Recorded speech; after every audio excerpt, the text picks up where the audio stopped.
All right, we're live. Hopefully everyone can hear me. Trying out headphones today because there is drilling going on outside, and I'm hoping this helps a little bit. Welcome to episode 3 of BrewFOs. My guest today is Hayley Alison Ramsey. If you saw my first episode with Scott Wolter, Scott recommended Hayley to me. She knows a lot about the goddess connection with Freemasons and the Templars. And she's writing, or she wrote a book that's supposed to come out. I'll have to ask her. I think it's April or March. And it is called The Bringer of Life, A Cosmic History of the Divine Feminine. So that sounds really interesting to me. I don't know if any of you know what the Divine Feminine is, or any of the esoteric knowledge that, if you've looked into it, that's been passed down. But I'm very interested in it. I don't know a lot about it. So looking forward to talking to Hayley about it. And thank you to Scott Wolter for recommending Hayley. So let's get Hayley on here. Hold on a sec. Here we go. Oh, something I wanted to mention too. I did a post about this, but UAP is now Unidentified Anomalous Phenomena. It went from aerial to anomalous. Okay.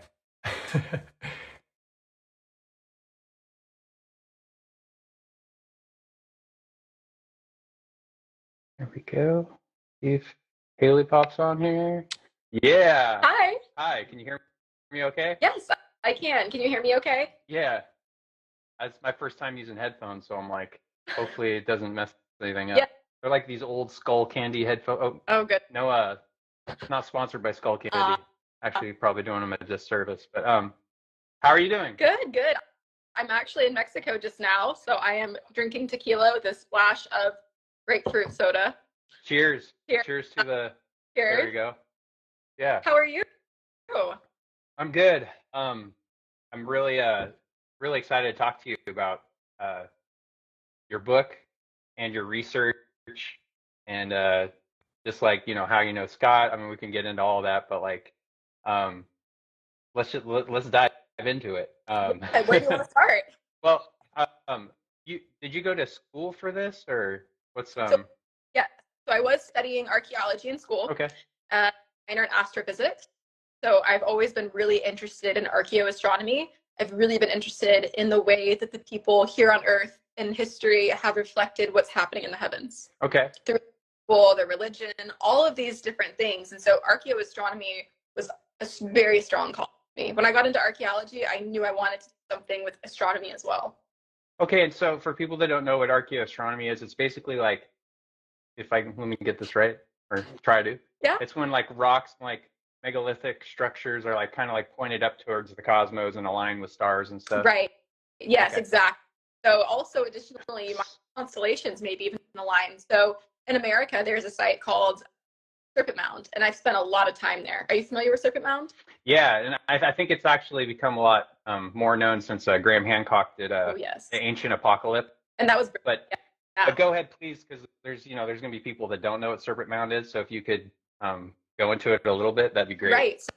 So Serpent Mound is a site that is located in Adams County, Ohio, and it is sitting just in the middle of this very, very this impact crater. And there's all kinds of frequencies there, and this energy that you feel when you're there is actually just incredible.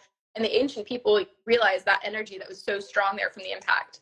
And so all of these different frequencies they experienced, they decided they were going to use for ritual and for ceremonies. So they built a structure there, which became Serpent Mound, and it was a reflection of the constellation Draco in the heavens.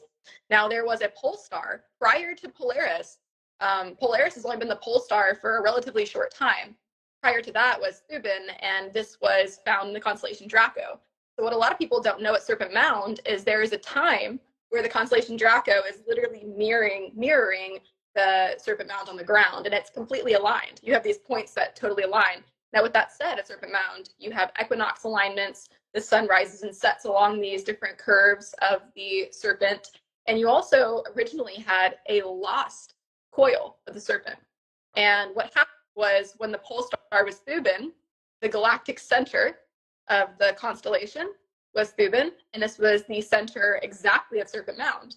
But when it was no longer the pole star, the people came and they erased that coil and they rebuilt it to align now with the new pole star, with Polaris. And that is aligned with the spiral tail that you see at the end now. And so the reason, too, that they changed it, and how you're talking how it used to line up but it didn't, is because that's the precession of the equinox, right? Or the changing of that? Or yes. Okay. It does still align with Draco. However, now the pole star is no longer Thuban and Draco. We have Polaris. So now there's a different alignment at a different time with Polaris. But the Serpent Mound still does have a relationship to the current pole star, which is found in the spiraled coils of the tail. And when you're talking about like the energy too, like that's funny because like some people might be hippie, whatever, but you can actually measure this stuff scientifically, and they're like realizing that now is like, oh, there actually is some type of like electromagnetic field here that's stronger than other places. And shout out to Vinny Adams from Disclosure Team, but the last episode 2 with him, he went to Colombia to check out these mountains that have these strange lights. And there also there's like a fault, and they actually measure that one side of the fault is like negative energy and the other side is positive. So they wonder if it's like, if it's UAPs. I mean, it is UAPs, but they're wondering if the lights people are seeing is some type of natural phenomenon, or if it's actually like something intelligent floating around. So there's a connection between these different frequencies and UAPs and with essentially supernatural beings or entities. And I've always found that very intriguing. Part of the reason I even got into archaeology to begin with was because I was really taken with the idea of like, for example, in college, I wrote a paper on the cargo cult. Okay. Oh, my sound went out, Hayley. Might be me. I lost your sound. There we go. No worries. I was getting a phone call, so maybe that's what happened. Okay, so you're saying you did research on a cargo cult? Yes. Okay. So in the Pacific Islands, there was a time when these people had not been exposed to mainland civilization. So they weren't aware of cars, of planes, and they would see these planes flying overhead that would drop off supplies for them. And they began to worship these planes.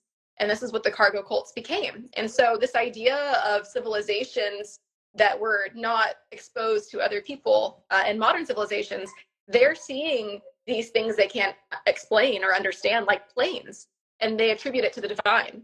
So if this is happening in a recent era, in the last couple hundred years, just think about what was actually happening before, where we're seeing these representations of such automobiles or airplanes, aircraft that are depicted, and these people are revering them, and it makes sense why.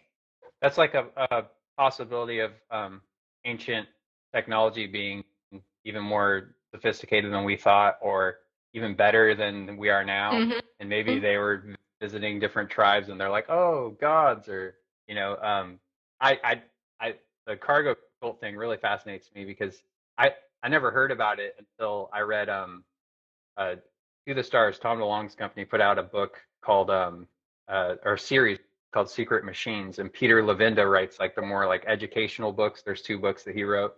I think he's written 3, but the 3rd one hasn't come out yet. But he went into cargo cults, and that's the first time I heard about it, and I was just kind of like blown away. I'm like, whoa, they're like worshiping these like pilots because they've never seen anything like it, So to them, it's so different. You're like, oh my God, it's God.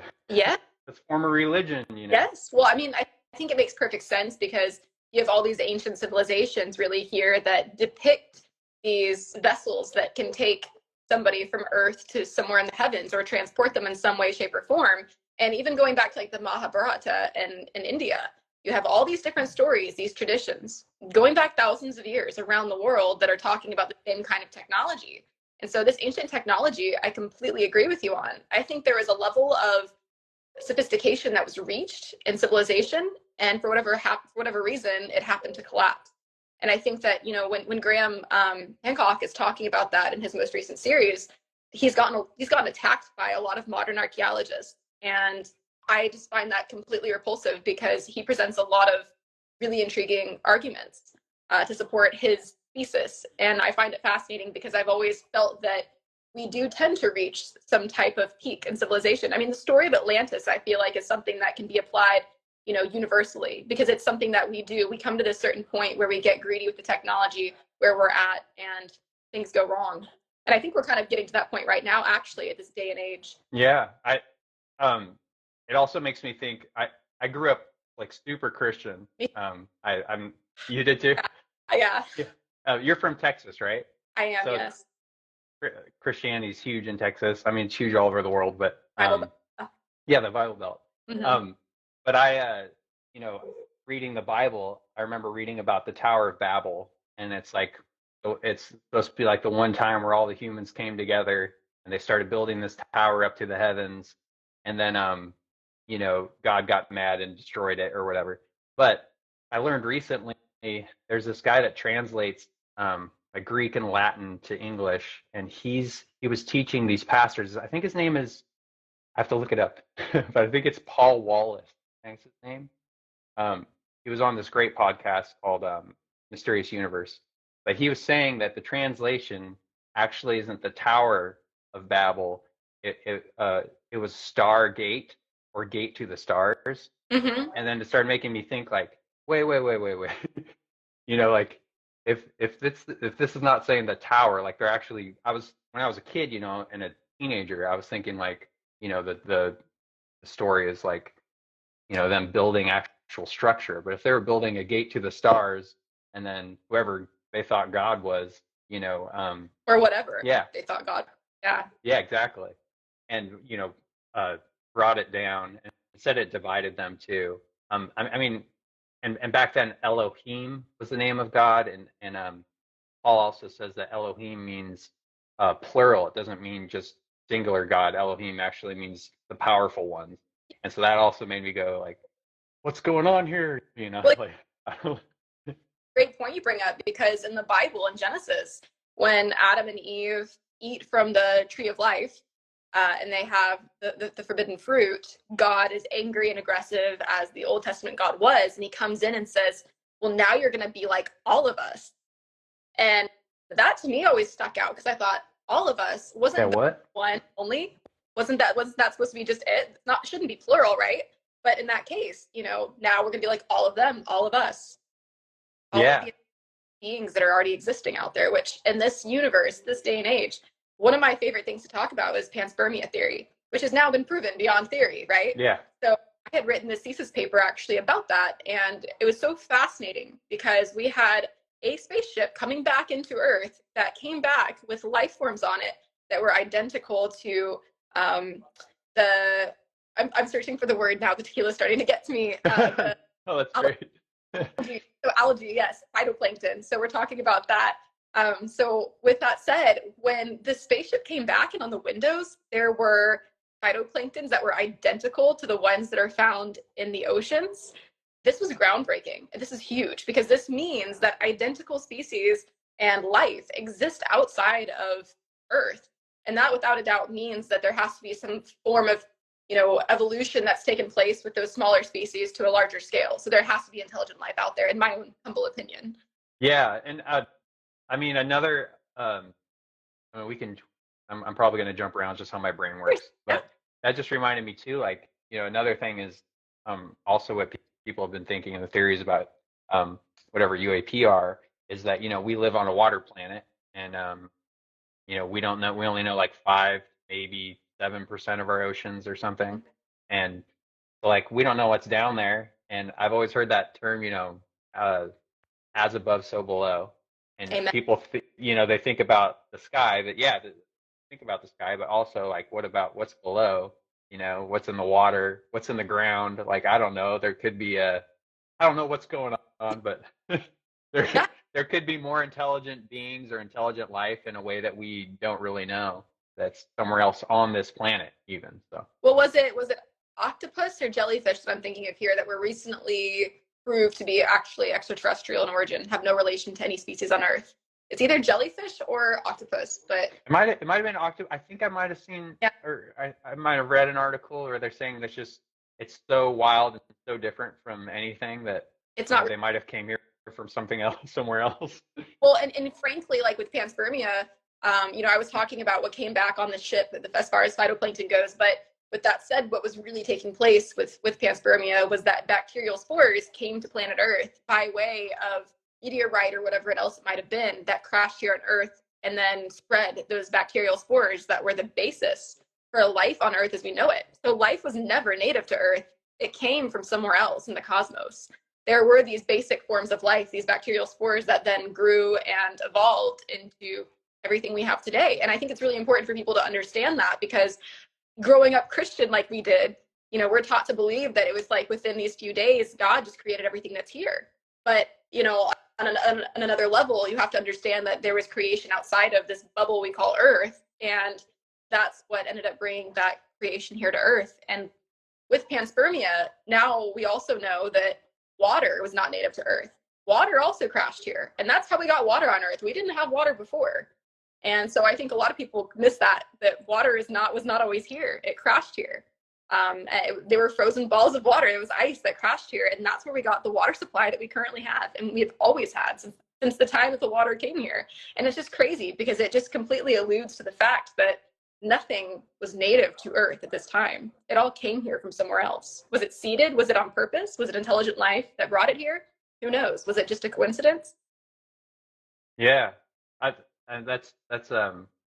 need to read more about panspermia too.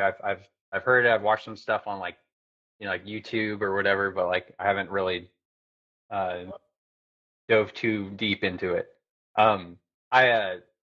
Speaking of being Christian too, I just want, like, if people are watching this that are Christian, like you're welcome here. Like we're not like talking shit about you or anything. Like no, but everyone's welcome. That world, and it conditions you to some degree because you're taught to not ask questions. And that was my biggest thing, is I always had these questions that I felt like I never got satisfying answers to.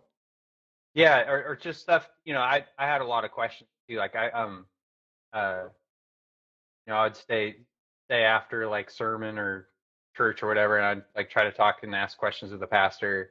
And I remember reading that Jesus like would stay after in the synagogues and talk to all the preachers and pastors, and I was like, I want to be like Jesus, Mm-hmm. So like I was like trying to ask questions, and like some of the stuff just like if the whole earth flooded, then like how did the freshwater fish survive? Because it's the salt water would have killed them all, Those are great. Or like yeah, it's just like one like it's just something you think about, like what, like, or the different species kind of thing, like Tasmania, even just off of like Australia already has different species than here, and and then Tasmania that's just broken off like right next to it, that has completely different species.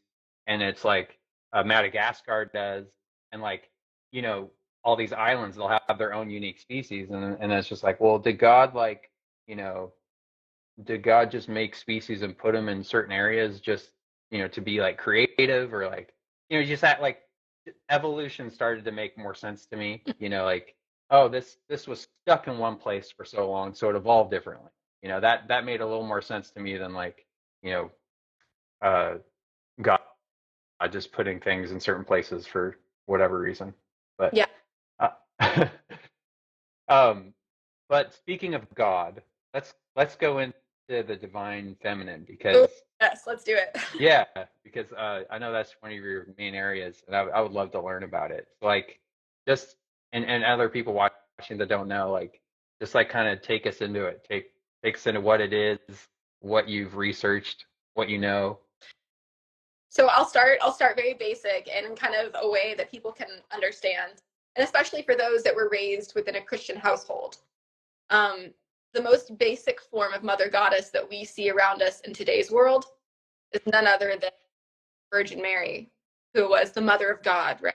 She was the bringer of life to this man that was deemed God on earth, who was a prophet, a man, and she gave birth to baby Jesus, and that was Mary. And so Mary has been deified by the Roman Catholic Church as being basically a goddess within Christianity. And we know that Christianity has primarily pagan roots. Every single celebration, every single festival, holiday that we celebrate as Christians is all pagan and nature. And going back from that, I was just actually doing a write-up. I was making some changes to my manuscript in my book yesterday, and I was writing about these houses in Egypt that were called, I'm probably butchering this word, but it was called Mimesis, and so our Mimeses. So these were birth houses in ancient Egypt that royal women would go to give birth in, and they would be giving birth to the heir in front of an audience in this small temple house, and there would be depictions of the local triad.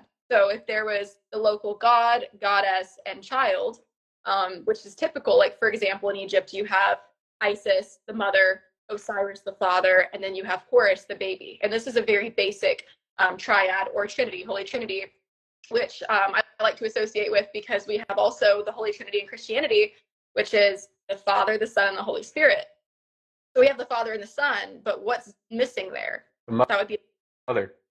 Yeah. In ancient traditions, the sacred feminine was always veiled because she was the connector between this world and the next, between the spiritual realm and the earthly realm.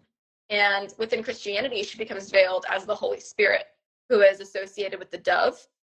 She's associated with the rose, right? Mary of the Roses, the rosary. All these connections to the rose are a symbol of the Holy Grail, which is another topic, but another conversation. So going back to talking about the sacred feminine, we see it embodied in Christianity and in a lot of religions still today. But before this triad I'm talking about in Egypt, this was not just local to Egypt. This was in Mesopotamia. This was in Africa, all around the world. The story of two, parents that have this birth, death, resurrection story. Osiris was ritually murdered by his brother Set, who we would associate with the devil in Christianity. And so Set murders him and cuts his body into 14 pieces, which within esoteric orders, many will recognize 14 as being associated with resurrection. So Osiris is cut into 14 pieces. His body is spread across the Nile. And then his wife, Isis, she takes whatever form she needs to perform her wifely or motherly duties. So whether she is being a mother nursing an orphan, right, as Hathor, the cow goddess, she is nursing the baby that needs to be nursed, being a mother to that baby that is an orphan. Or you have her as the wife that needs to assume position as the vulture, to fly over the Nile to observe the pieces of Osiris's body and collect them. And when she does collect them and she puts them back together, she is able to hover above him. She resurrects him and he impregnates her, though they don't have sex. And this is this is the Egyptian story of the Immaculate Conception. But she is the one that raises Osiris from the dead.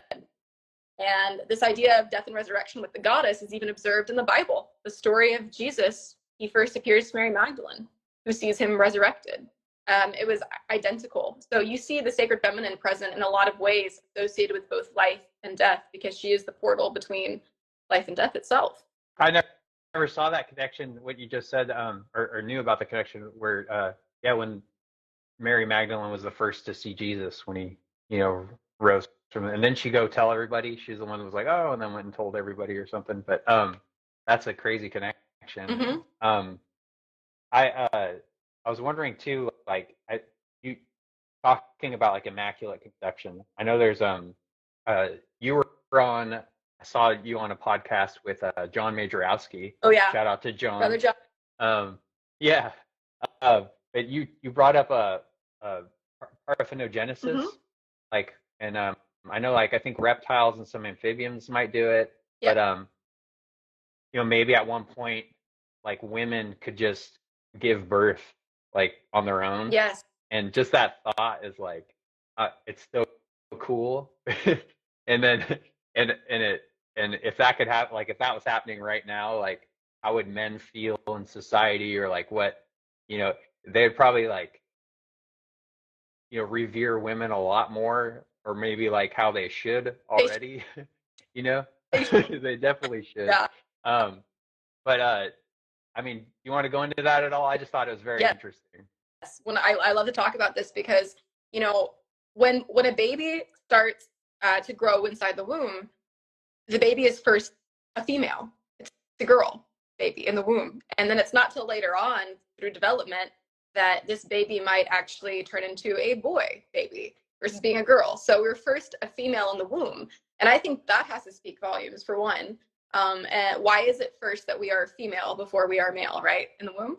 And then being beyond that, the Parthenogenesis, which many of you will recognize the word Genesis being the beginning, right, and the first. And Parthenogenesis really talks about these animals, these species that are able to reproduce without the help of a male counterpart.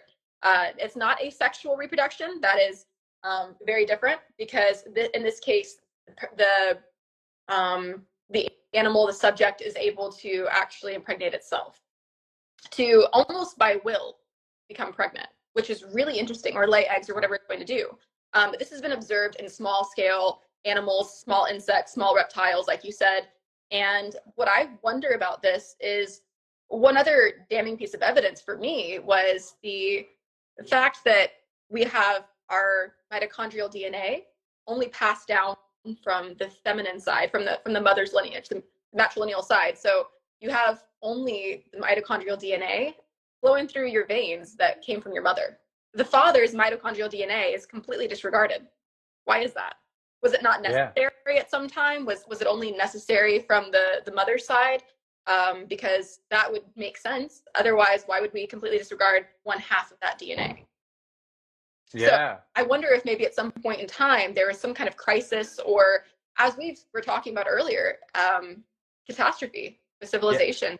And maybe whatever took place, whatever happened, caused a need for the females that were existing to have a sexual relationship to be able to procreate. Maybe that was a step in evolution that took place. But why? Why would we go from being able to reproduce on our own? Because this is a point that I make in my book, actually, in the first chapter.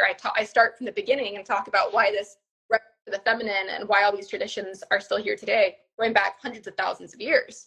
And the idea, the close connection with our DNA and understanding where we come from, understanding that our DNA, our mitochondrial DNA, is purely our mother's mitochondrial DNA that's passed down. And why is that? And I think when you go back in time and you start looking at this, it starts to make sense that perhaps females were existing prior to male humans or male. Wow.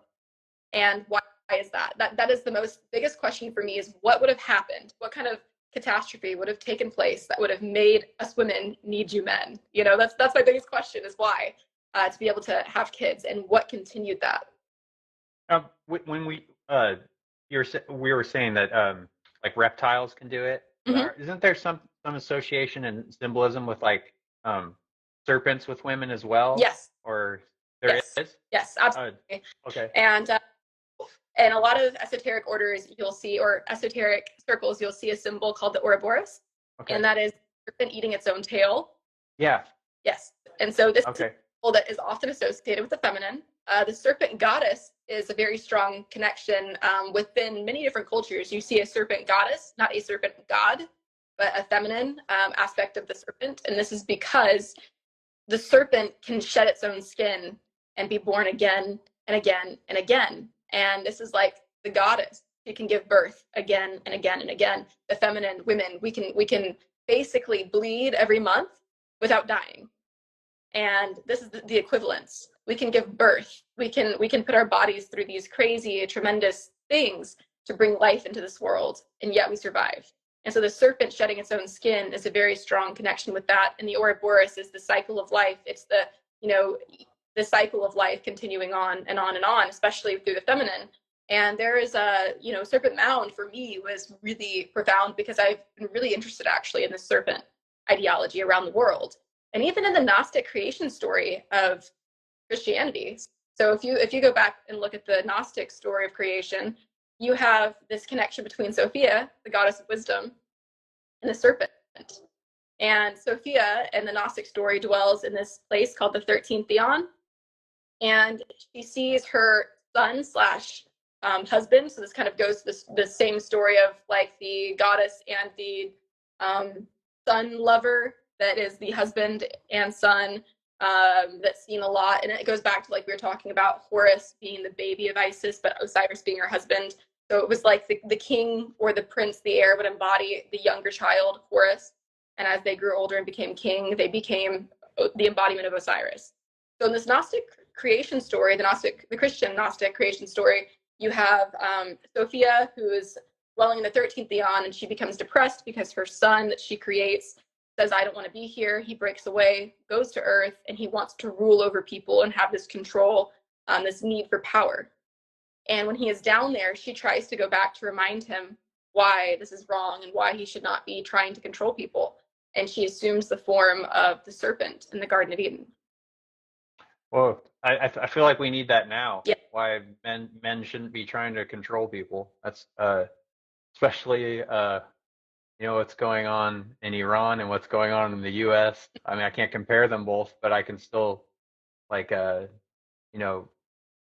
just I really think there's more and more men now being conscious and aware of women should have the rights to their own bodies, and like how you were just explaining that women are they're the life givers, but I also think that a woman being able to decide, no, I don't want to have a life, or I don't want to start a life, is also her decision too. But then that would make a woman a goddess pretty much, and I think that's what men are like afraid of. Like, oh, we can't we got to take that away from them. We got to and I growing up Christian and stuff, we were both brought up with certain ideas in your head, and there's certain things like I used to think homosexuality was a sin, and like I thought all these things that, like, obviously I don't believe now, but it's this mindset that a lot of people are put into. But then when you just kind of like step back and you go wait, like what, like being good to humans is basically like human rights and just equal rights, and everyone just like, hopefully we're not trying to kill each other, but you can make your own choice and do whatever the hell you want. Mm-hmm. And then when you start looking, okay, well, who throughout history is kind of put down, like, we got black and brown and Asian people and women, and then you start like, what's pushing them down the most? And it's this ideology that basically comes from religion, and what religion has kind of dominated the planet, for the last 1500 to almost 2000 years. It's Roman Catholicism. Yep. I mean, and I'm not making this up. Look it up, everybody, if you want to look it up. Like how many Catholics and Christians, populate the planet. Yeah. No. Great. That's a great segue into talking about the Catholic Church and the suppression of the sacred feminine, because she has been suppressed. And like you were just saying, I think that when you strip away, like these men, for example, like you were saying, definitely try to take power away from women. And why is that? Why is it that they feel this need to control the feminine? And this goes back thousands of years, because there was a time in history when actually, talking about the story of Adam and Eve, going back to before that, Adam had a first wife with Lilith. And this is a Hebrew story that's not talked about a lot, because Lilith actually, very, very controversial. She demanded equality in every way, whether it was in the bedroom, whether it was, in the family, or whether it was in a political area. Like, she always demanded equality. And one of the things that Adam says to her is, no, woman, you lie beneath me, in every way. You lie beneath me. And she said, I'm not staying. I'm not putting up with that. I'm out. And she goes away, and he calls upon God. God sends angels to go and try to convince her to go home to her husband, Adam. And she says no. And she then, of course, to the tradition, she becomes a demoness and steals the souls of children, which obviously we couldn't have running away from her husband and demanding equality without, demonizing her literally. So that's what happened to Lilith. But then you have Eve, that's this complete submission. If you go back in Genesis, it actually talks about two different wives. There's a mention of, a wife being born of him, and then of his rib. And then there's another story about the first one is when God says he created man and woman equal. And then there's another one later on, because there was a tidbit that was taken out of there by yours truly, the Catholic Church, where they referred to the fact that Adam, in fact, had a wife before Eve. So Eve, taken from his rib, perhaps, was an allegory referring to the fact that maybe he was related to her, or she was from the same religion, the same tribe, maybe a cousin, however you want to call that relationship they may have had. Whereas Lilith, perhaps, was somebody from an old society that worshipped the goddess, a society that was still worshiping the feminine, where women still had power. Because prior to this shift, I want to say it was around 3000 BC to 2000 BC, right around the time that the Hebrew tradition and Judaism really sprang forth and became strong, women were the ones that had all the power in society. It was very matriarchal around the world, and most society, everyone, but most of them. And at that point in time, people were really looking at women as being these bringers of life. They had the wisdom, they had the strength to bring life into this world, and so they had the strength to govern the people. And that was how it was for a long time. And some people argue, I remember one of the archaeologists that I knew used to argue the reason why people revered the goddess was because they didn't understand sex. They didn't understand the fact that it took two people to become pregnant, right? And I completely disagree with this, because there's representations all around the world of sexual activity taking place in art, and going back thousands of years. People understood the human body more so than I feel like modern day archaeologists and anthropologists like to give them credit for. Yeah. They absolutely know how babies were made. It doesn't take a genius to figure that out. I think it's pretty instinctual. And with that said, if you looked at the perspective, yes, women are just becoming pregnant out of nowhere. So this is why they would appear to be revered or treated like a goddess incarnate. But I disagree. I think it's because back then they were more aware that women were the ones that were the bringers of life, that could bring children of this world, because without the women, they couldn't do it. And they were treated a lot more equal up until the shift in history around, I want to say, between 3000 to 2000 BC. And then you see this monotheistic religion spring forth, where it's primarily a patriarchal society, patrilineal society, no longer matrilineal. The other reason why some argue that a society was matrilineal is because a woman always knew who, or a child would always know who its mother was. You would always know what women you were born from, but you wouldn't always know your father, right? So it was easier to keep track of your lineage through the matrilineal side. But even in Hebrew, the true Hebrew tradition today, still, you only are Hebrew, or you're only Jewish if it comes from your mother's side. So that still exists in Jewish religion today. Wow. Judaism. Yeah. It's crazy too, because like this is what's great about the internet, and even being able to do this, because hopefully more and more people get to learn about this stuff. But I think a big part of disclosure, which quote unquote disclosure, capital D disclosure. A lot of people think it's about aliens, or they think it's about just the UAPs. But I brought this up, I believe, with Scott, but and I love talking about this. But the Greek word for apocalypse means uncovering truth, and it means lifting the veil. And truth doesn't mean the end of the world. But for some reason, I think Catholicism wanted us to think that, like when the truth comes out, or when the veil is lifted, which you were just saying, the goddess is veiled.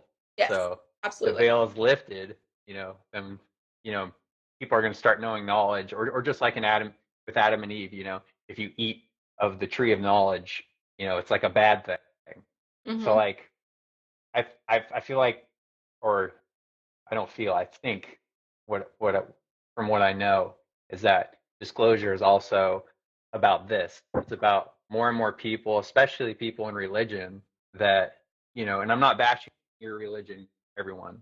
Just religion does not have a very good track record, though.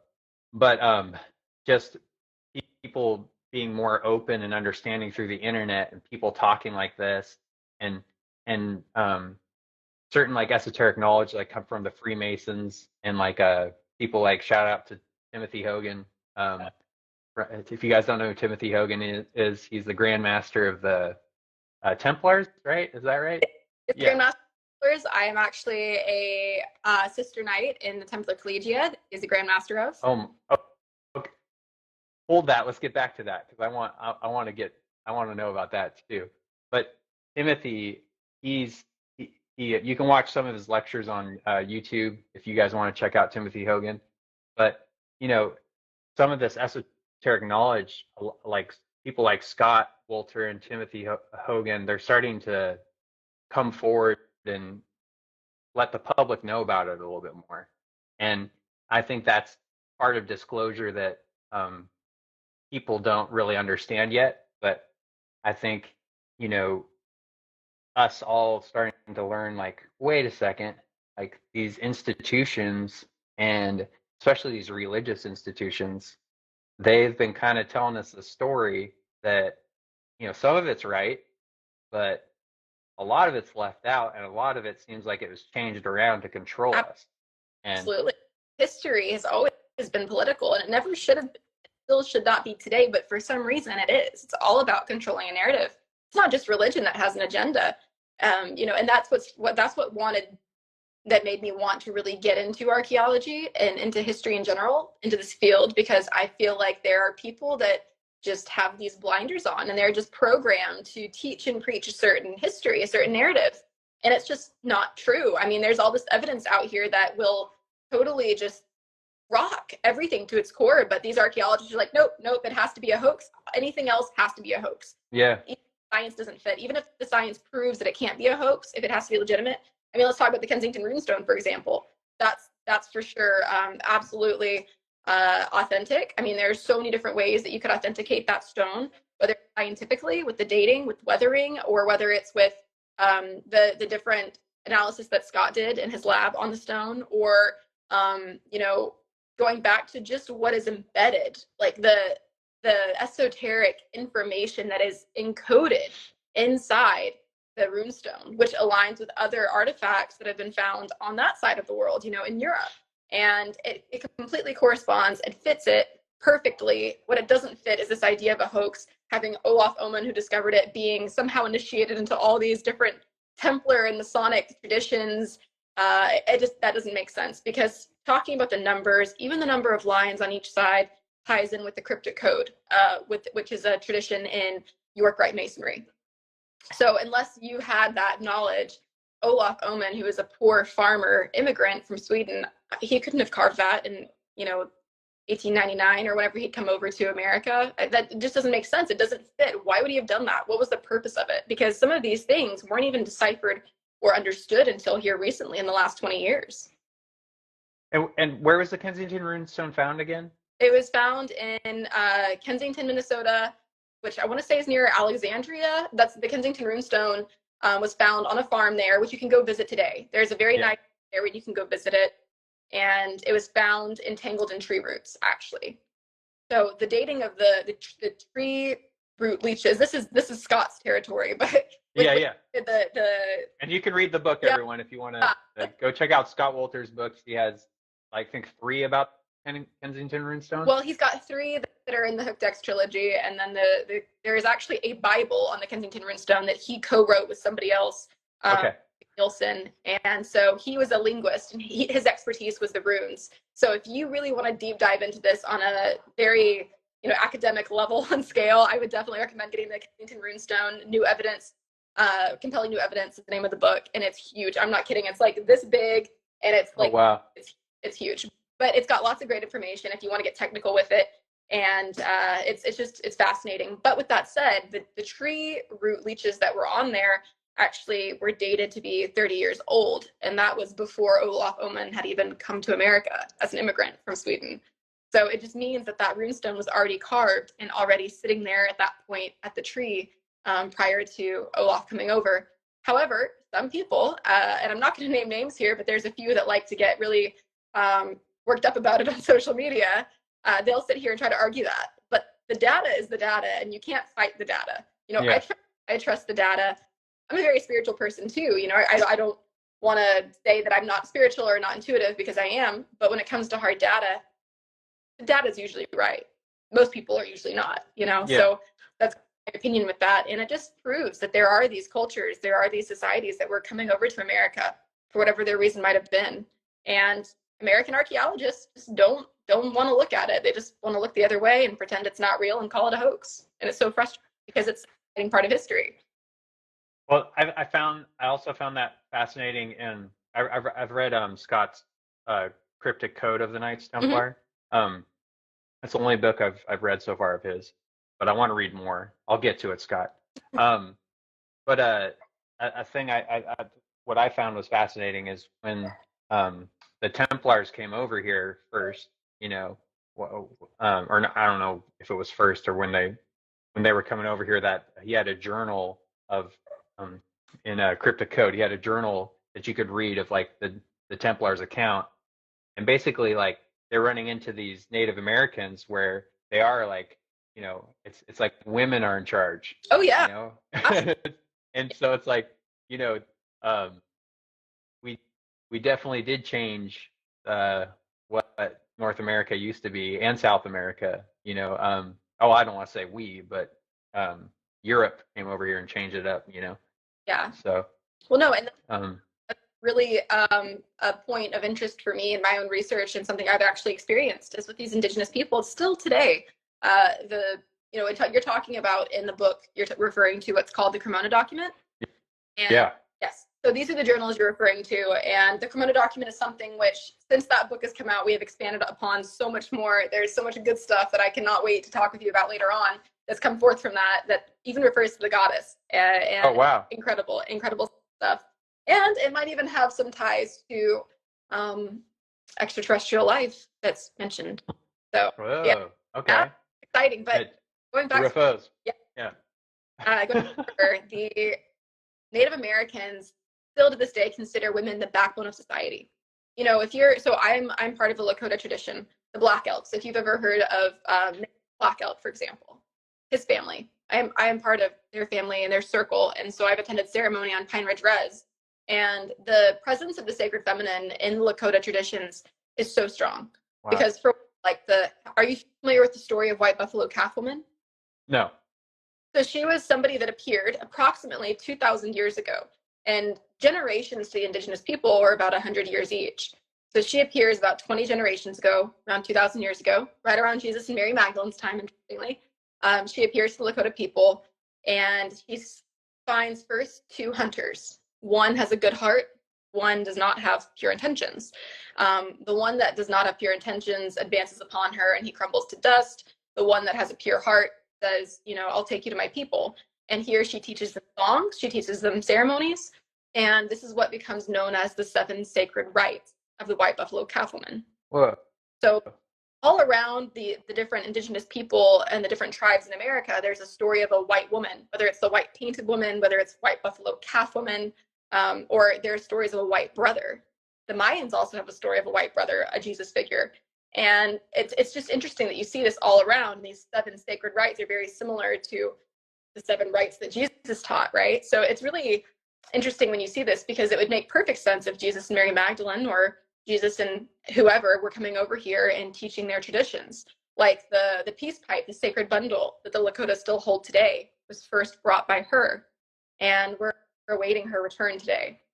So there's somebody now, I'm trying to remember, I think it's I'm trying to think of his name. He holds the sacred bundle still to this day, and that's been passed down every generation for nearly 2,000 years. It has the original chinupa, which is the Lakota word for the pipe. And it's used almost like, I see the chinupa as nearly being a grail, because you have a feminine element to it. You have the wooden stem, and then you have the actual clay, the red clay pipe that goes into it, the bowl. So you have the stem and the bowl, and that's an element, fusion of earth, right? And then you also have the clay, which is the red clay, relating to women, to blood, to the menstrual cycle, to the womb. Wow. And when you puff on the chinupa, you're calling upon Father God. And a lot of ancient traditions, it was always dualistic. Even if you had one godhead you believe in, and Lakota tradition, it's Tugashla, who is the god. But there's always that element of the female, because our mother is the earth. And so one of the other rites that was brought by White Buffalo Catwoman was Sweat Lodge. We could go into this lodge that's shaped like a dome, and it's shaped to be like a womb. And men began going into it the White Buffalo Catwoman told the men, you need to go into this and purify yourselves every month, because the women purify themselves naturally when they go to Moon Lodge and they go and they bleed with the moon. So the men wanted to go into Sweat Lodge and bleed onto the ground to have a union with Mother Earth, because women used to go into a cave or into a lodge, whatever they would build, and they would bleed freely onto the earth, because that was an important union of, with Mother Earth. And so that's what the men started to do as far as sweat goes. So later on then, sweat became something that men and women can do both. And so I've attended sweat many times, actually. And there's a gentleman that's passed away, and he was so full of knowledge, and his name was Chief Golden Light Eagle. That's what he went by ceremonially, but his name otherwise was Lauren Zephyr. And I had met him at Serpent Mound at a ceremony there that he held and been to sweat with him. Wow. And he was on the opposite end of South Dakota, and he was in the Marty area on the reservation over there. But he had mentioned to me, we didn't have a chance to talk about it because it was during COVID, but he mentioned to me that our ancestors, or the Lakota ancestors, had stories about the Templars, the brother Templars that were coming over. And so at this time, we're talking the Lakota people probably would have been still more central, like in Minnesota, because they were pushed west. They kept being pushed west, and that's how they ended up in South Dakota later on. But the Lakota initially were in the Minnesota area, the Midwest area, prior to being pushed west. But Chief Golden Light Eagle confirmed with me that there was a relationship between the Templars and our people, the Lakota, which I just Yeah, and I learned this from reading Scott's book as well, but like how Freemasons have lodges, and then Native Americans have lodges, and that's just it's so cool, and just the connection, and then you're going, oh yeah, like that all makes sense. When you were just talking about the women going into the temple once a month, I remember in the Cremona document, it was I don't remember their names. I don't have that good of a memory, but I just what really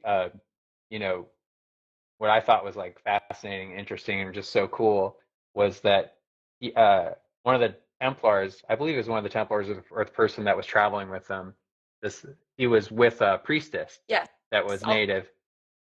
Yeah, and he starts to go in the temple, and it was like only virgins are supposed to go in the temple, and he's like, wait a second, he's like, where are you going? You're obviously not a virgin. And she's like, oh no, your idea of a virgin is different than mine. Like, you got that Roman Catholic idea of a virgin, in your head. She's like, a virgin is, I'm a woman and I choose who I'm with. I'm a woman and I choose if I'm going to have a baby. I'm a woman and I choose what I do. And I was just like, oh, that. Oh shit. Like, that's so cool. She definitely was a strong-willed woman, and I really related with her. I loved reading the story, learning about her because of that. She really was ahead of her time, but maybe behind her time too, because in ancient times that was perfectly normal, right? Women were very much revered and allowed to make their decisions. And even in indigenous traditions here in America, women, like especially with the Cherokee and a lot of the other tribes, women chose who they lay with. The men did not get to choose. And if a man so much as touched a woman without her consent, he would be, kicked out of the tribe. He would no longer be whatever, tribe he was part of. No longer would be able to identify as that. He would be exiled, essentially. And so, if going back to the Cremona document, that part's also interesting because she goes into offer the blood to the moon goddess. And I remember telling Scott at this point, I was like, hey, I want to mention to you that at this point, they're going into a moon lodge, by the way. And he said, oh, no kidding, that's what that is. And I said, yeah, they're bleeding, and they're collecting their blood offering, and they're offering it to the moon goddess. That's what you did in Moon Lodge, is what we called it.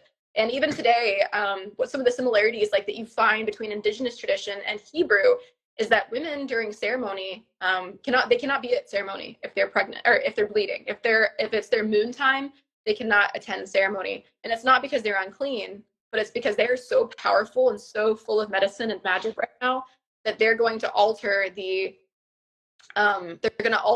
medicine of the leader of the medicine man, the shaman at that time. So that's why they're not allowed to attend ceremony, because it's to do with the power that women have at this point in time. Because I think that women very much are aligned and powerful and in touch with who they really are, not just externally, but internally. During that time, it's a time of reflection, and that's why women would retreat to this moon lodge to bleed freely and to do crafts and to reflect on who they are. And that's why men started going to sweat lodge, and going into the lodge, you crawl in on all fours and you come out the other side and you're born again. You're born from the womb of Mother Goddess. And that's why they attempted to do the same thing that the women were doing.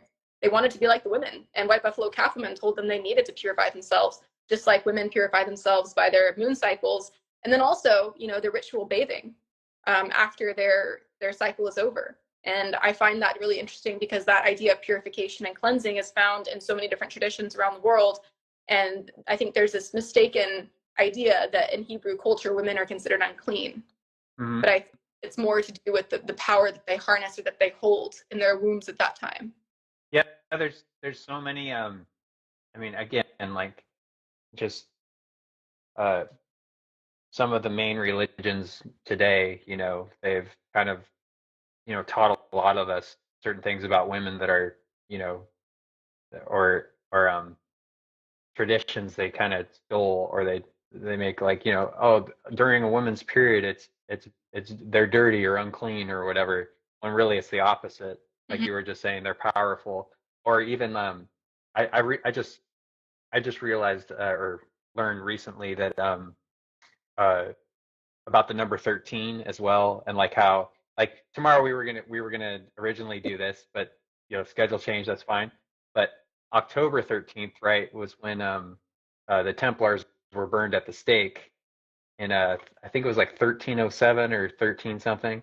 Mm-hmm. And they chose the date the 13th because the 13 is the letter M, right, in the alphabet, and like, isn't that supposed to be like for mother or like revered? And they were kind of, Catholic Church was like trying to stick it to them, Absolutely, you are so right. Yeah. Okay.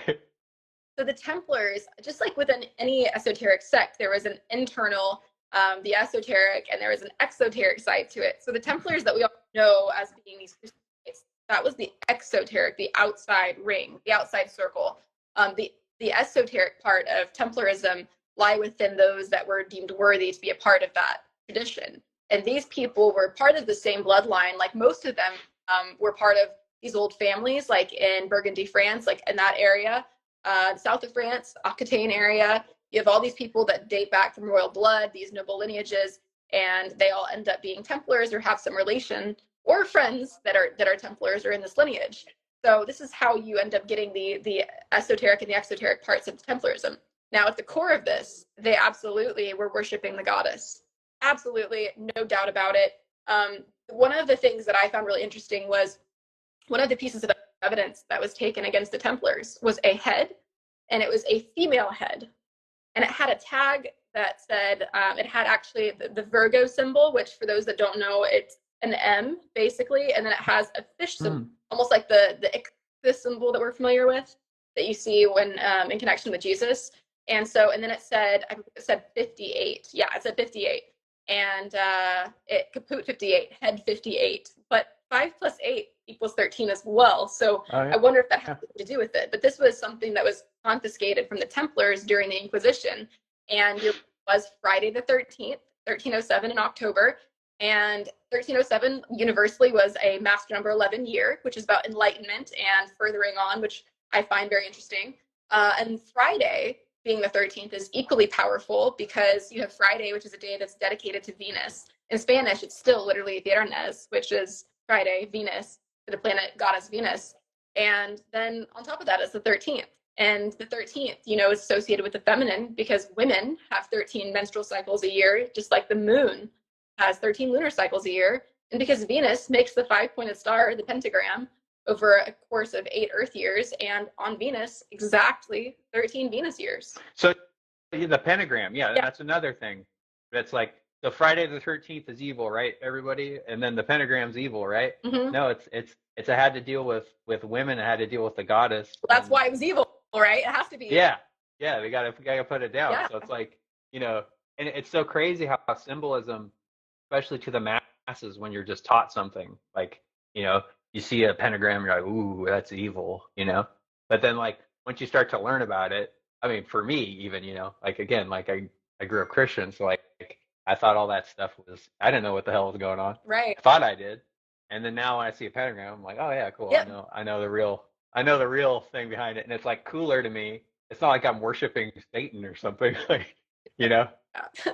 And I think that also the M, that's another interesting topic, because the letter M, it is the 13th letter in the English alphabet. Interestingly, like, is that a coincidence? Because I don't really think it is. Out of all the letters in the alphabet, why does that one have to be 13th?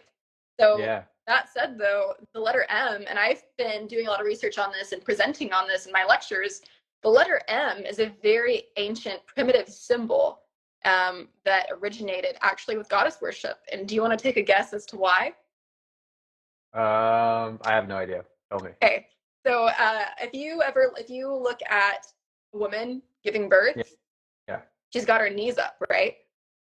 Oh yeah. Okay. The knees up make the letter M, and so Yeah. point at the bottom center point of the M in that V part, that would be where the womb is, where she's giving birth, and that's exactly where you get that symbol from. There's actually some artifacts that I have some sketches of and pictures of that are amulets that women would wear in attempt to get pregnant or to protect their pregnancy, right? It was a calling to the goddess for protection, and they'd wear amulets that were shaped like that were letter M's, but they were definitely carved to be intricate and to look like a woman, down below. So it was obvious that's what she was, and that's what the letter M represented.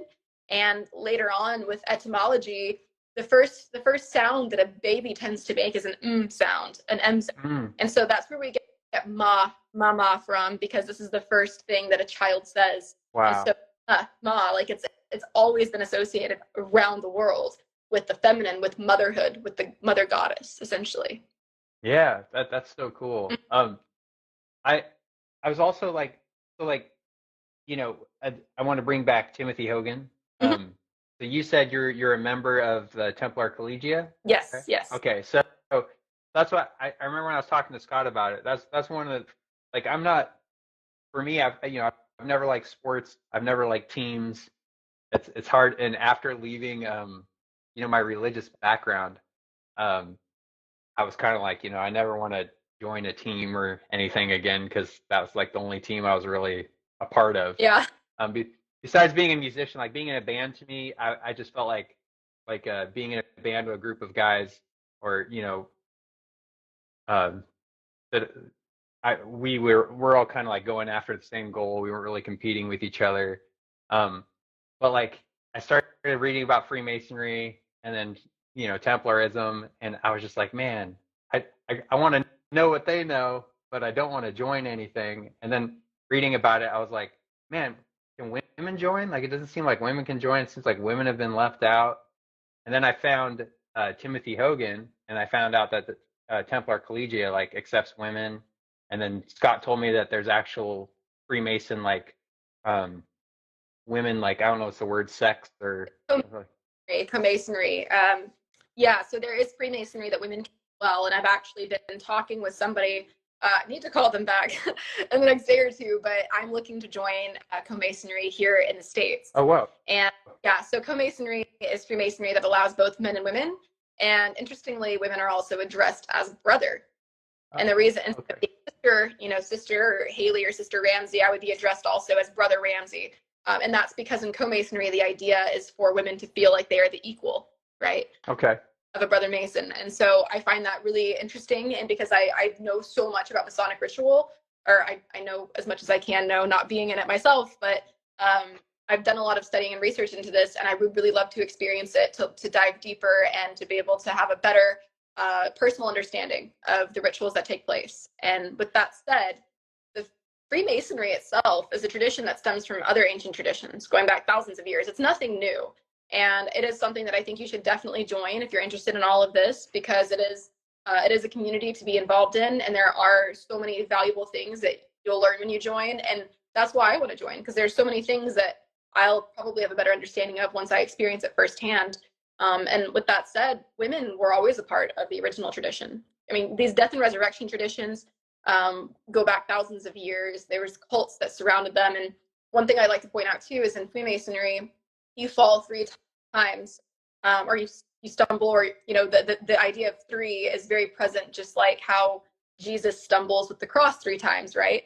And the stumbling blocks are also something that are found in other traditions. And there is a place called Gavrinis in France, and it's an island now. Didn't used to be an island, but it's got a passageway that has an alignment for winter solstice at 9 a.m., which is the hour in the church that Virgin Mary is prayed to, venerated. All around the world at these ancient megalithic sites, you have 9 a.m. being this time that the solar rays penetrate and come to a phallic peak in the back of the chamber, an allegorical impregnation to Mother Earth. And at Gavrine, you have all these vulva carvings, and people like to argue about what they are, but they're undoubtedly vulvas carved all over the wall. And it definitely had 3 stumbling blocks found. And these 3 stumbling blocks, this cave we're talking about dates back 5,000 years. So we're going back to, 3000 BC-ish. And so you have these rituals taking place with falling 3 times, stumbling 3 times, you're blindfolded, you fall 3 times.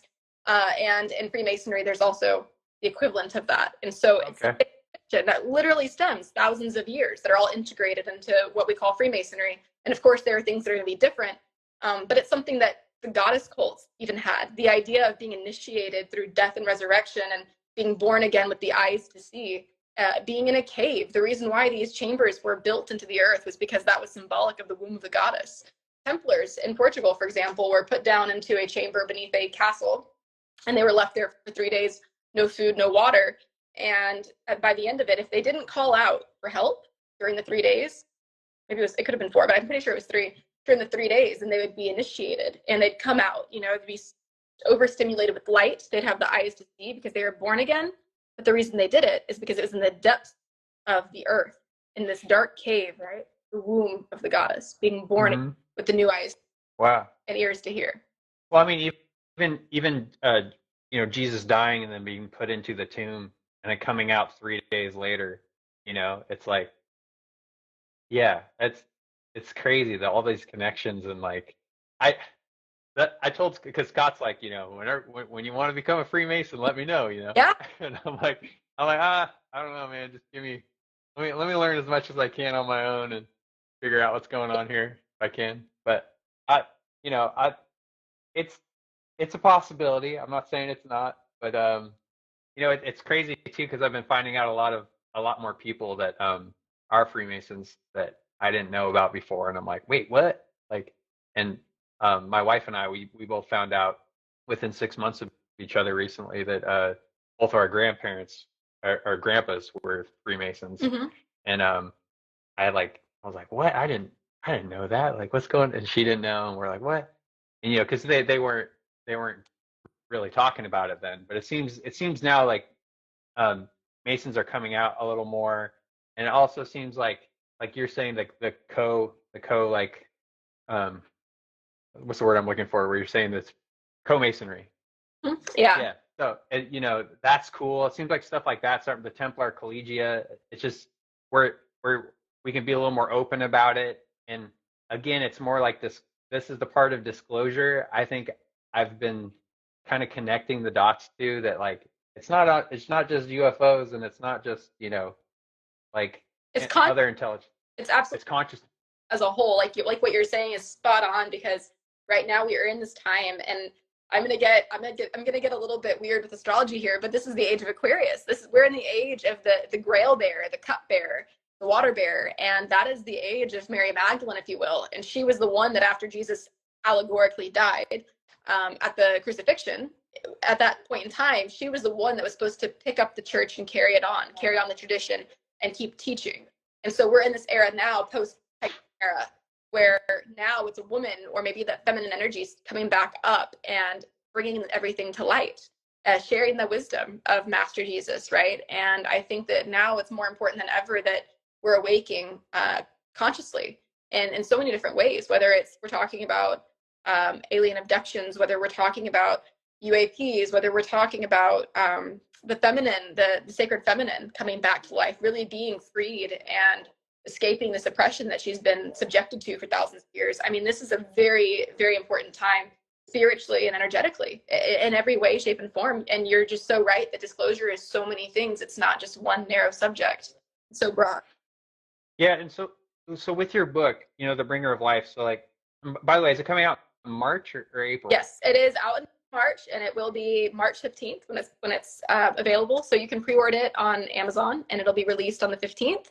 My friend Scott, who I think I saw was tuned in here, Scott Amberson, he had gotten a notification from Amazon a few days ago that it would be delivered on the 17th. Okay. So Okay. exciting stuff. I've been talking with my publisher, and actually, you're familiar with the show Ancient Aliens, aren't you? Yeah. So I worked with David Childress, wife. They're like family to me. They're wonderful. And they were the ones that actually told me that I should write this book back in 2018. I was in Chartres Cathedral in France with them. I traveled all over with them before COVID. And we were in Chartres Cathedral, and I was running around pointing out symbols of the sacred feminine in the cathedral, pointing out symbols of the Grail. And David, he goes, "Oh, Hayley, you should write a book about this." And so I said, "Oh, well, who's going to publish this book?" But he's a publisher. He owns Adventure Press.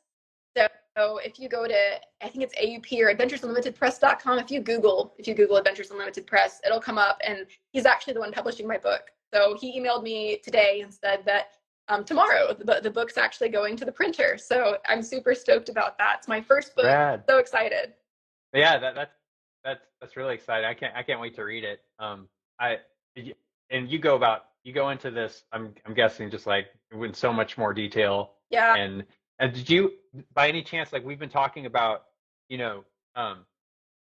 goddess, like, ancient structures and stuff, but I'm really curious about, because I was asking Scott a little bit about this, but even over here, like now, like in Washington D.C., I've driven through there, but I wasn't looking for like, statues of goddesses or anything. They're everywhere, right? They are. And one of my favorite things actually about DC is that the signing of the Constitution was put off for several days. And the reason being is the founding fathers, who were all mostly Masons and therefore Templars, carrying on the tradition that the Templars that we saw in the Cremona document, and even in the Sinclair journals, if you're familiar at all with those, they were bringing over treasure to found a new Jerusalem. And this treasure was meant to be used to fund the founding of this new nation that would be free from persecution of religion and free from the monarchy's tyranny. And with that said, these founding fathers were bringing that mission full circle to completion. But they also knew their roots. They knew that the goddess played a major role in that, and they wanted this nation to be blessed by her. And so they waited to sign the Constitution until the constellation of Virgo was overhead DC and aligned precisely with 3 different buildings.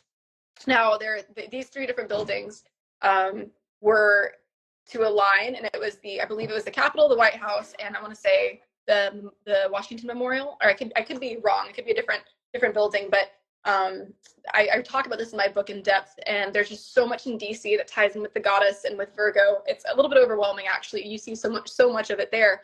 But at that point in time, they chose that date specifically to sign it, because Virgo would be aligning with DC, with these important places in America, in the capital city, and they would have the blessing of Virgo, the great goddess above.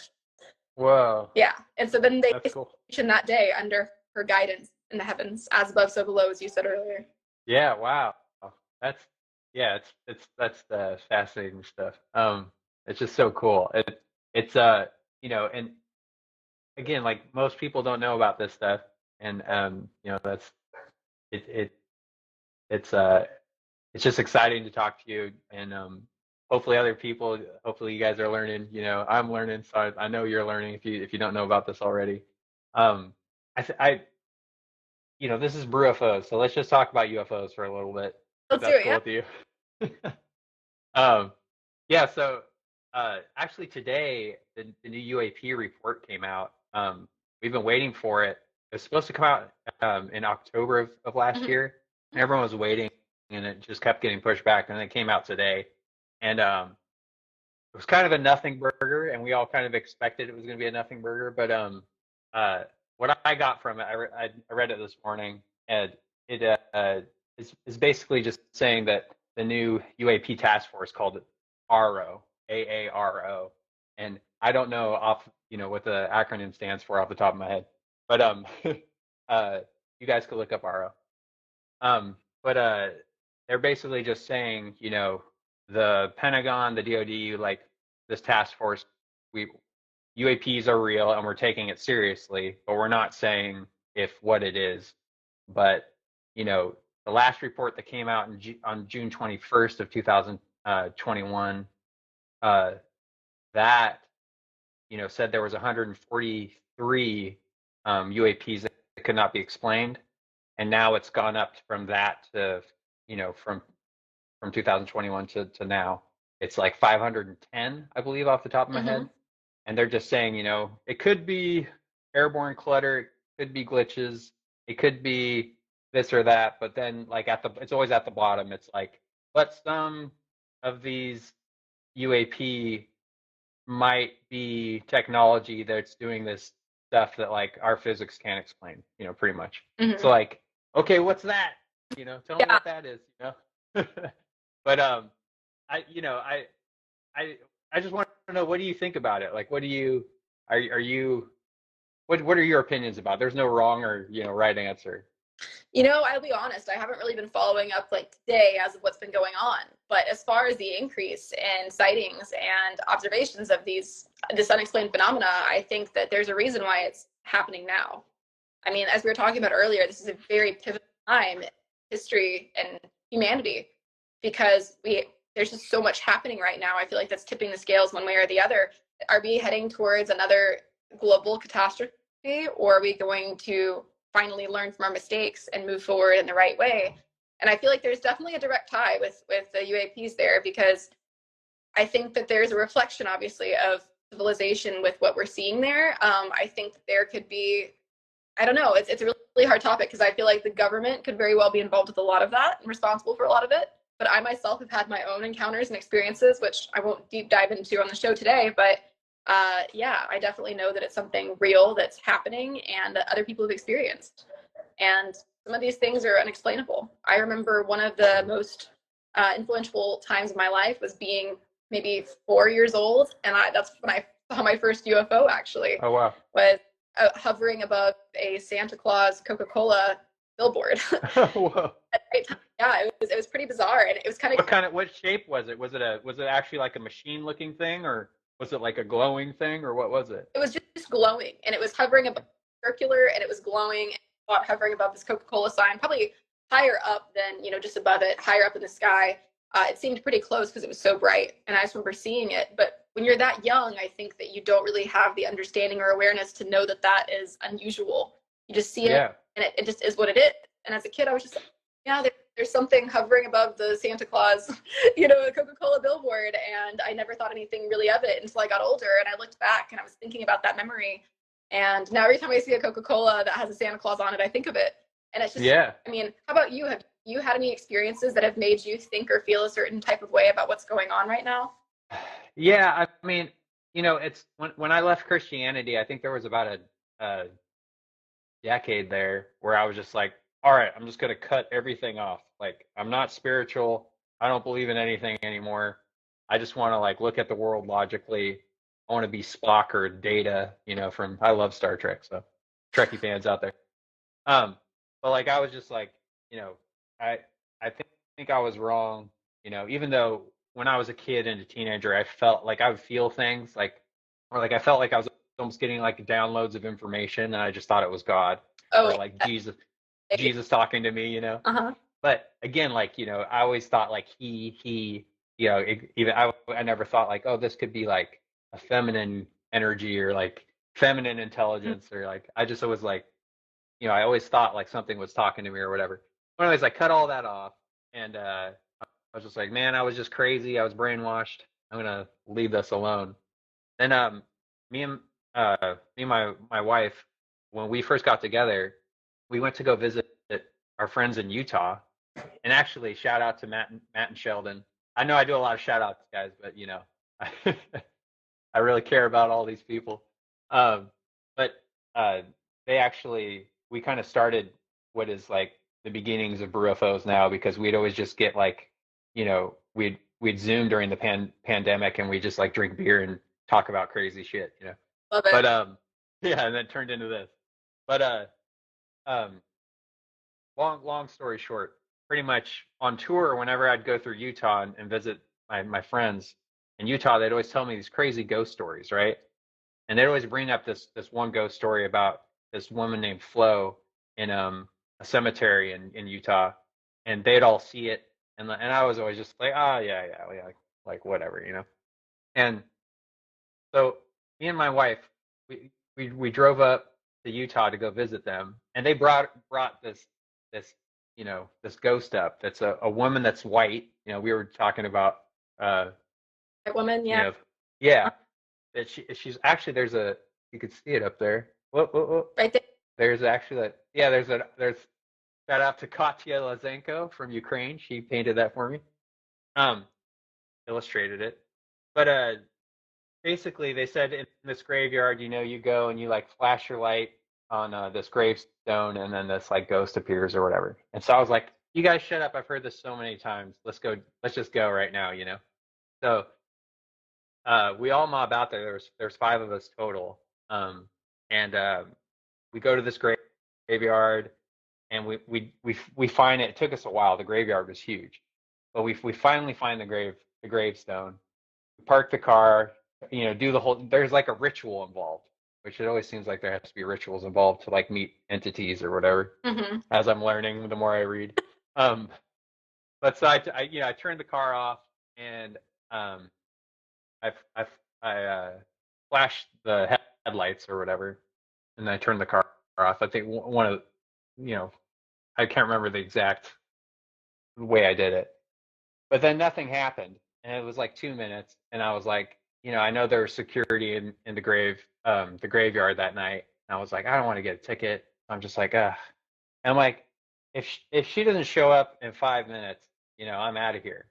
And right when I said that, it's so weird because, again, this is like at a point in my life where like I don't really believe in anything. I'm just like, okay, we just die and that's nothing. But I felt like I was underwater all of a sudden, and um like I was being pushed down, so I felt like super heavy in my chair, and I was like, wait, what the fuck's happening here?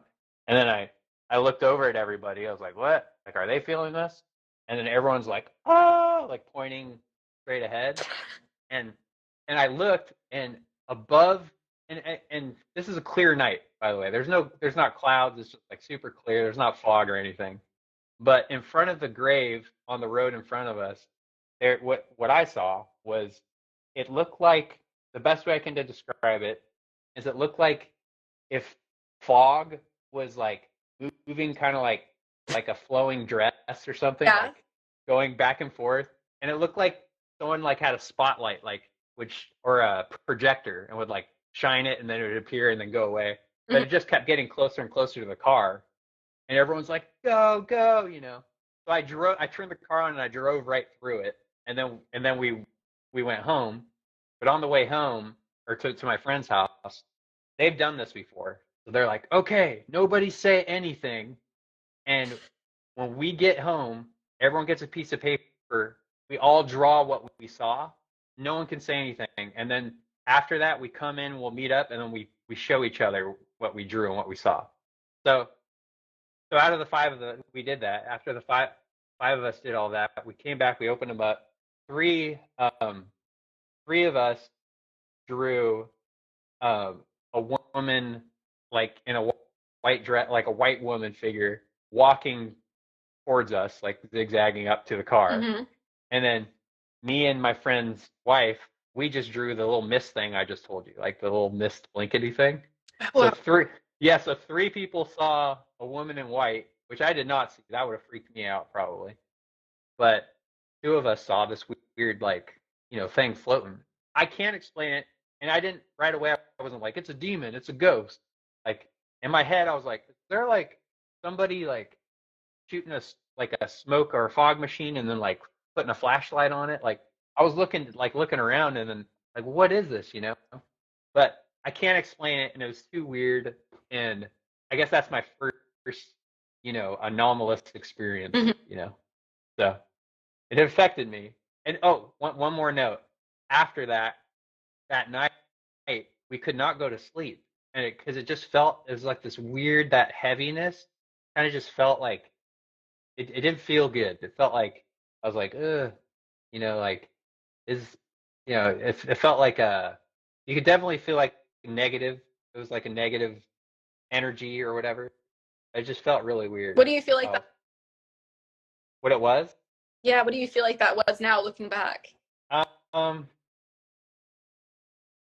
You know, I don't know. I have no idea. Um, I don't think it was a ghost. Um, but there's just so many possibilities now, especially like when I'm, um, you know, reading and learning more or whatever. Like, is it interdimensional? Is it oh, my wife's writing something here. Yeah, I just saw that, and that's really interesting that Laura's pointing out about the Christians seeing the wispy thing and the non-religious people seeing the woman in white. Yeah. So me and my friend's wife Bergen, we both we were brought up Christian, and we saw the wispy thing, and then the three that weren't brought up religious, they saw, yeah, the woman. So like, if is there something there? I don't know, but like I've been finding out the more I read. Like I just finished Diana Pasulka's book, which my friend Vinny Adams from Disclosure Team, he recommended that I'd read, and she has accounts in there where people see, they'll be like two people and they each see something different at the same time. Mm-hmm. And so that to me is like something's going on, in our brain that maybe it's showing us something different. Well, and that makes me think of like the photos that floated around Facebook for so long. What color is that dress? Is it blue, gold, or what are you seeing? And it's the same thing, because in certain situations, especially if they're traumatic experiences or situations that are, scary for us, we all experience it differently. And I just find that really intriguing, like what you're saying is, and Laura pointing out the idea that the Christians saw the wispy thing and the non-religious people saw the woman. I mean, and go depression of the feminine. I can't help but wonder if there's any tie there. I just find that really interesting, how we all experience things differently based on our trauma, on our upbringing, and on our own personal experiences.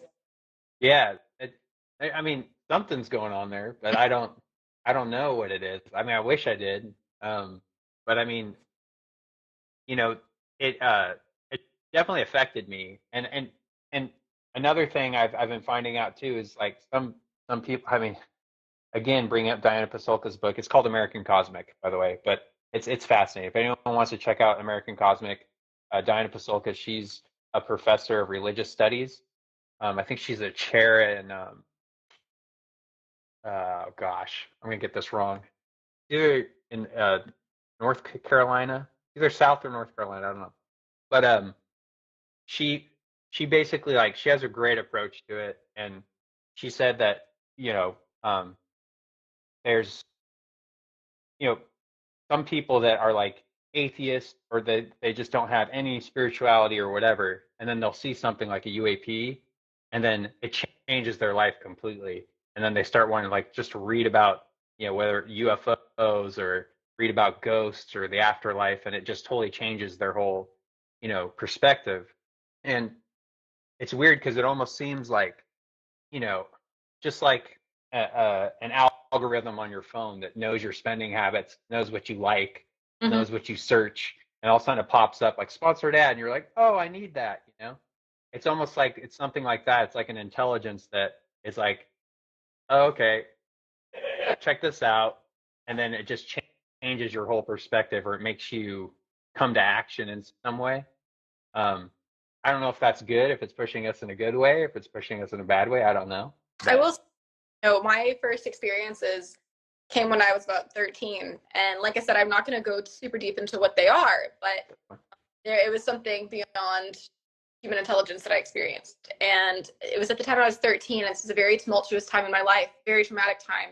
I was going through a lot of really crazy things, and I was not doing good mentally. I was in an abusive household at the time. But I will say it was when I started experiencing these things.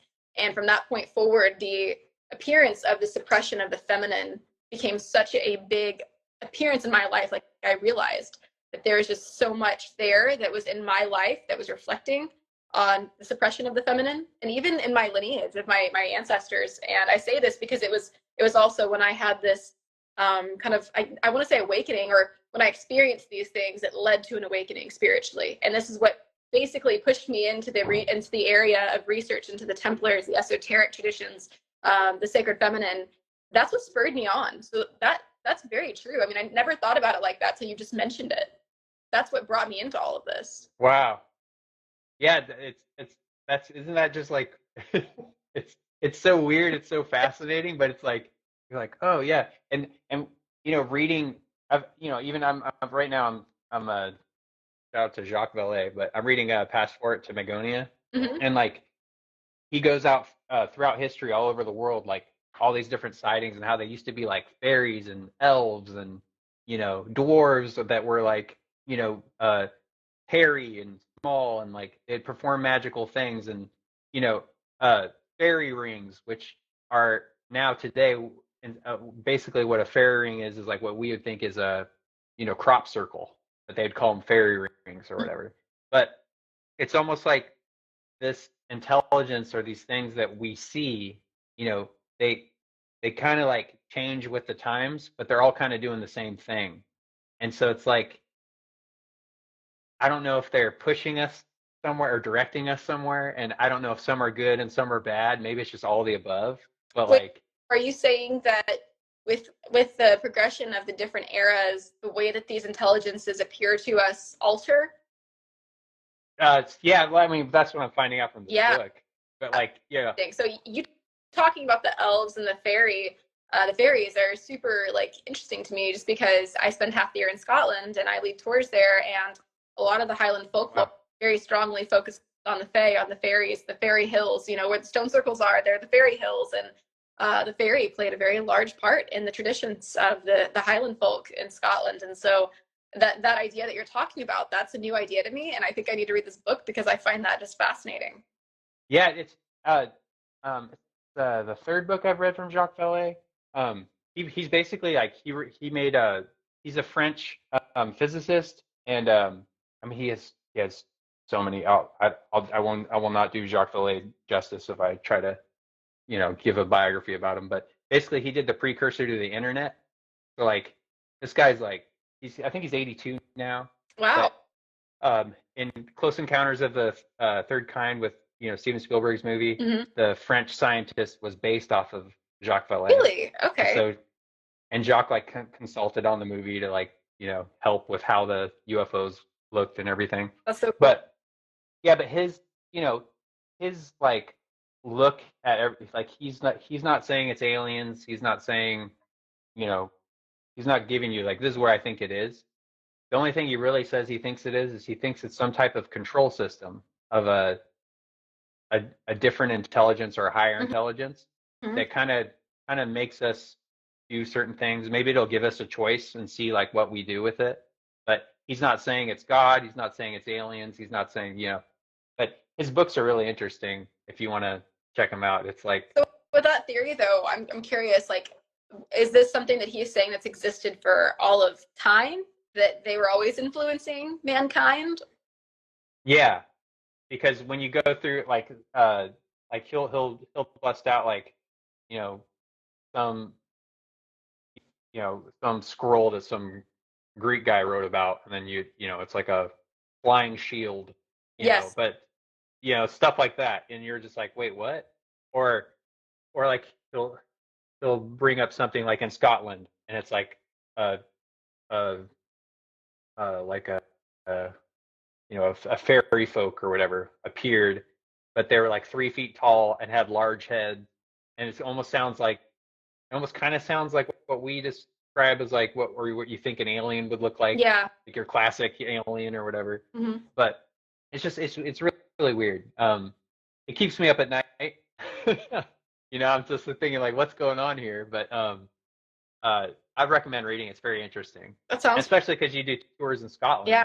Like I saw that I've never seen the show, but the Outlander show. If anyone's fans of Outlander, I have to watch it. Yeah.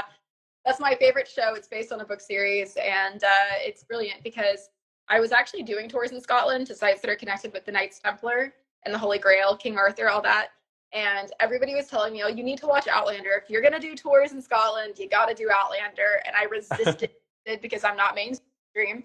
So I was like, nope, nope, nope, not doing it. And then I started watching the show, and I was like, oh my God, I just fell in love with the story and the main character herself.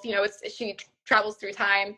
And I really relate to her because she's a woman from the 20th century, and she goes back to the 18th century, where women don't have the kind of rights and the kind of respect that they do from her time. So she's really fighting the times and challenging the norms, and a very strong, independent woman who's also a healer. And there's so many beautiful places where they filmed that show in Scotland. They only filmed in Scotland, and then they filmed in South Africa for the later seasons, and I believe maybe in Prague too for season 2.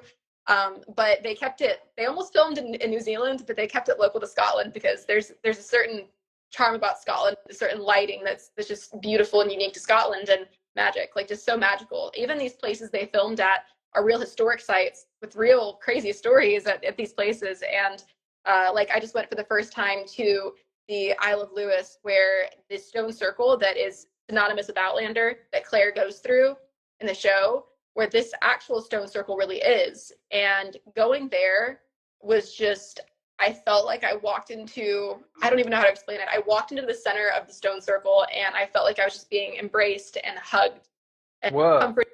And it was, I've been to so many stone circles and megalithic sites, but this place was just different. It was like I'd come home, and I just felt this feminine, almost grandmother energy just enveloping me. And I was like barefoot, you know, in my happy place, running around the stones there. And my dad passed away several years ago. He adopted me, and he was my hero. Oh. He was great. And so he was initially why I'd gone to Scotland, going to do these Outlander. I went there to take his ashes home. And then I started going to these places like Rosslyn Chapel, these Templar sites, came back and wanted to do those tours. But I've kept up this tradition of all these beautiful places I go, I take some of his ashes and spread them at these sacred places. So I kind of have made a ritual of it. And I was at the stone circle there, and just, it was the most incredible feeling ever. That hands down. I went there this summer for the first time, and it was just incredible. There's something about those stone circles, and as somebody that's in archaeoastronomy, like I appreciate them on so many levels, but also there's a certain magic that you just can't explain. I've never been. I would love to go to Scotland and Ireland and check that all out. I've got very close. I've done all of England, but I've never been over there, and I've always wanted to. All of England? Yeah.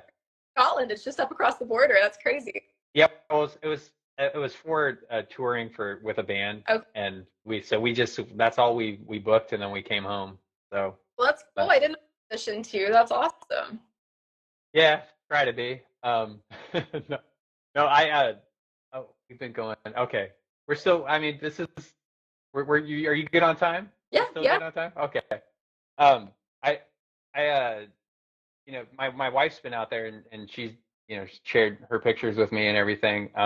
But like, there's something that calls me there too. It just looks so beautiful. Just looks, you know, the like everything green in those rocks, and you know, the sea, and yeah. There's just, I remember the very first time I went to Scotland on my own. I'd never been to the UK before, and I remember getting off the plane and just stepping foot into Scotland, and I just felt home, and it was just the most comforting feeling ever. And this is years ago now, but I stepped off that plane.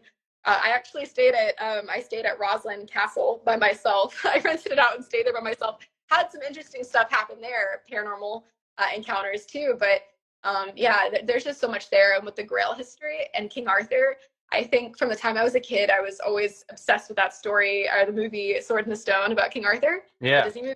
And I remember being in Scotland and hearing all these legends about the real King Arthur and thinking, this is just insane. I got to check this out. So on the tour that Scott and I did last summer, and on the tour that I'm doing again this year, but with some other really cool sites I'm adding in, we go to some places that are actually like home to the real Scottish King Arthur. And the idea of the Sword in the Stone was inspired by this one place that's out in the western, in Argyll in Scotland, and it's called Dinad Fort. And on this hilltop, this is where all the Pictish kings, this was Dalafiada, which was the capital basically of the nation at a time, that spanned from the Ulster part of Ireland over to the western lands of Scotland. And King Arthur was actually not a king. It was actually his father that was king, and then his brother became king.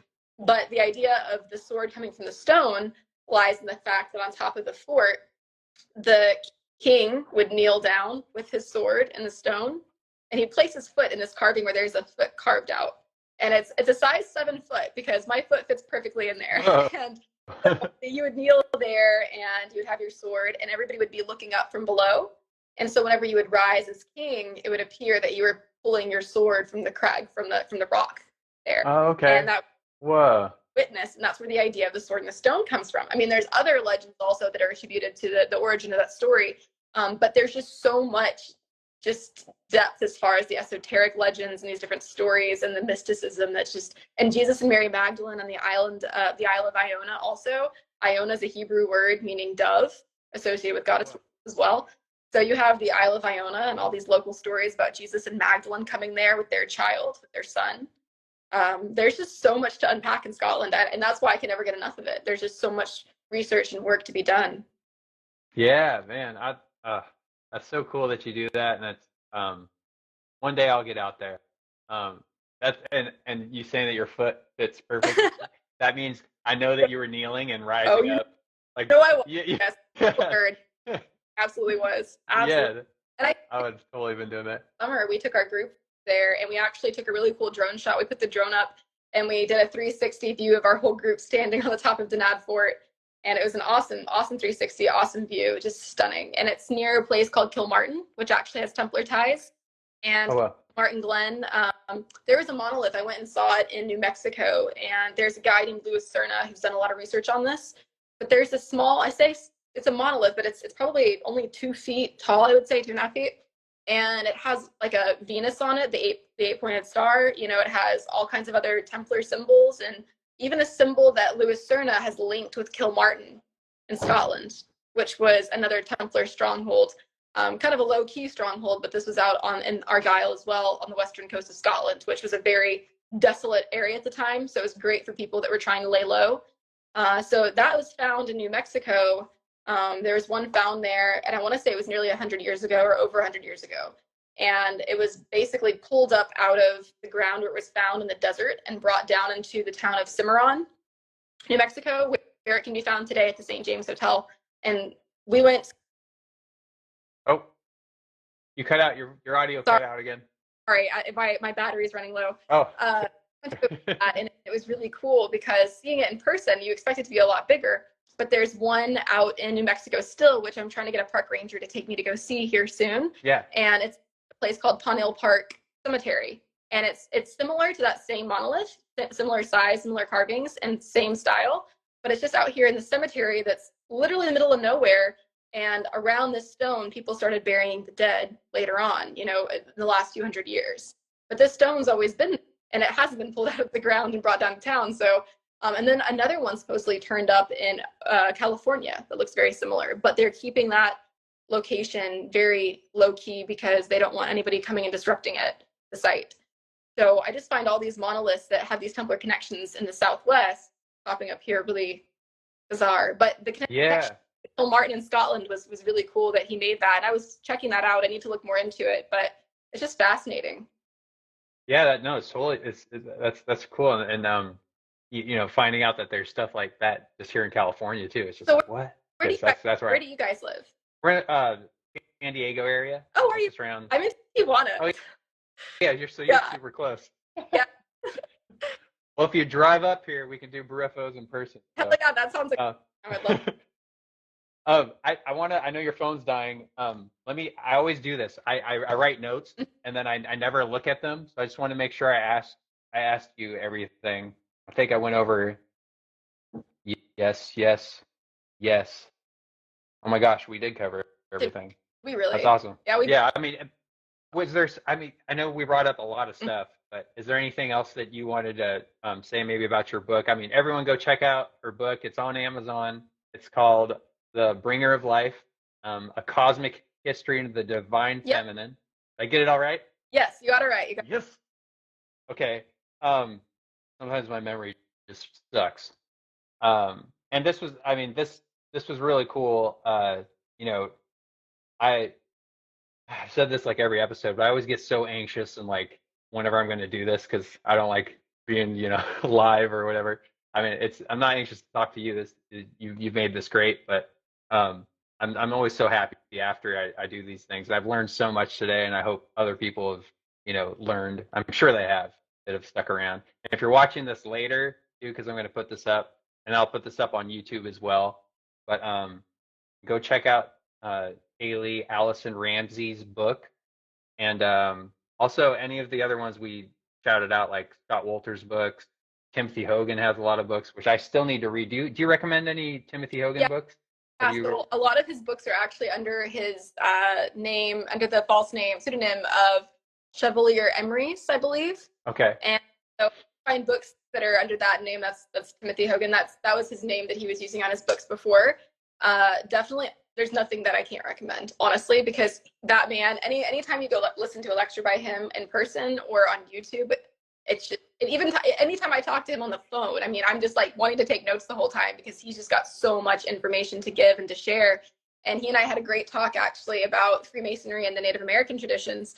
And briefly, I'll explain the story, but there is a story about why the Native Americans all have the same handshakes as Freemasons do. Mm-hmm. He was telling me, Tim was telling me the story about how when the earth was splitting, there was a catastrophe taking place, and all the tribes shook hands and, essentially made the agreement that they would be able to find each other again someday if they used the same handshake. And that's when the earth split and the catastrophe took place. I'm probably missing a few details because Tim tells the story way better than I do, but I just found that really interesting because we were talking about the Midday-Wind and the Native Americans also having their own Masonic traditions. So yeah, he's got so much information. And one of the first things that I saw by Tim before I was actually brought into the Templar Collegia was some lectures on the Grail legends that he did on Parzival on YouTube. And so if you're into the legends of the Holy Grail and all that, I definitely recommend looking up that lecture on YouTube that he did. And if you're into all that stuff and into Scotland, we're doing the Templar tour this July in Scotland. And cool. For those, that'll be the Esoteric Scotland tour. We'll be visiting sites that are mainstream like Roslyn, and then some sites like I've come across in my own research that have been very, very intriguing that no one else has really talked about as having Templar connections. And then we'll also go crawling into a cave that was featured on America Unearthed, that when Scott crawled into this cave and found this triple barred cross in Weems Caves in Scotland, or maybe it was a double barred cross. I think it was, triple barred cross. So that cross, we crawled in this tour to go see, and they lay down mats for you. You have your helmets, you crawl on into the cave, and that was believed to have been a cave that was used by the Knights Templar. And this is just past Edinburgh. I want to say, it's just it's south of Aberdeen. It's not far from Ravenscraig Castle. It's just up that way, near there. If you look at Ravenscraig Castle, that belonged to the Sinclairs from Roslyn. And then just up the line from there is where Weems Caves are located. And this is on the East Coast. And so we took our group, we crawled in there with a big spotlight to check out this carving, which was awesome. And then it turns out there's several other caves within this complex of caves. This one just happens to be closed to the public because it's dangerous. You have to crawl in. So we got special access to go in. One of the other caves, they're running a C14 date because they have found what appears to be smelting taking place. That might have happened in the medieval era. Now, the guys that were there with us that work for the Weems Cave Society or Friends of Weems Cave, something to that effect, they were telling us they hoped it was Pictish, right? Because there's all these other Pictish carvings in the cave, which is really cool. But in the journals, the Sinclair Weems journals that we've been working on, they talk about how the Templars were at Weems Caves, hiding out there after the put down, and how they were actually making swords there, forging swords. And that would kind of help back up the journal and, bring that validation to the authenticity of the journals, if this is true. So I actually need to get back with them and ask them if they've gotten the C14 dates back, because this could help prove that the Templars were in fact hiding out in these caves. Wow. So the other tour that I'm also doing, and this one's coming first, it's in June in Scotland, and it's a 10-day luxury Outlander tour. So if you do like the show, we'll be going to all the sites, staying at some really nice places like castles and things like that, stately homes, and we'll be hanging out with one of the actors from the show. His name's Andrew Gower, and he was in season 2, and he played Charles Edward Stewart, who is Bonnie Prince Charlie. And I have a particular interest in the character, historical character of Bonnie Prince Charlie, just because before the catastrophe of Culloden in Scotland, he actually was made Grand Master of the Knights Templar in Scotland in 1745 and at Holyrood Palace. And so he was made Grand Master of the Knights Templar while there. And then I heard from somebody that was a guide in Scotland at one of the Jacobite castles I visited, that actually upon the massacre that took place at Culloden, when the English came through with their bayonets, they were stabbing all the dead bodies to make sure that they were in fact dead. Dead, yeah. also removing the wool, and beneath the wool, they found these white tunics with red crosses. And so the Jacobites actually were aiding, they were the Templars, and Bonnie Prince Charlie would have been the Grand Master at the time. And I believe he was also a Freemason. My ancestor, Chevalier Andrew Michael Ramsey, a huge figure in Masonic tradition and history, he gave what's called Ramsey's Oration, and he was involved in the Cremona document, which this hasn't come out yet necessarily, but he was involved in that. But he was the tutor of Charles Edward Stuart, of Bonnie Prince. So later, after Culloden, Bonnie Prince decides to go back to Europe and live off of the church's money and drink himself to death. But George Washington was offered kingship of America. And he said, no, I did not defeat, in this famous letter, he says, I did not defeat King George in Britain to become King George of America, but I know who should be king. And he sends men to go and see Bonnie Prince Charlie, well, Charles Edward Stuart now. Many years later, he's not so Bonnie anymore, I'm sure, but they go to see him and invite him to be King of the Americas. Because what a, screw you that would be to the British, right, who just lost against the Americans. And to reinstall a Stuart on a throne of a new nation like America. But not only that, because Bonnie Prince Charlie was also the Grand Master of the Knights Templar.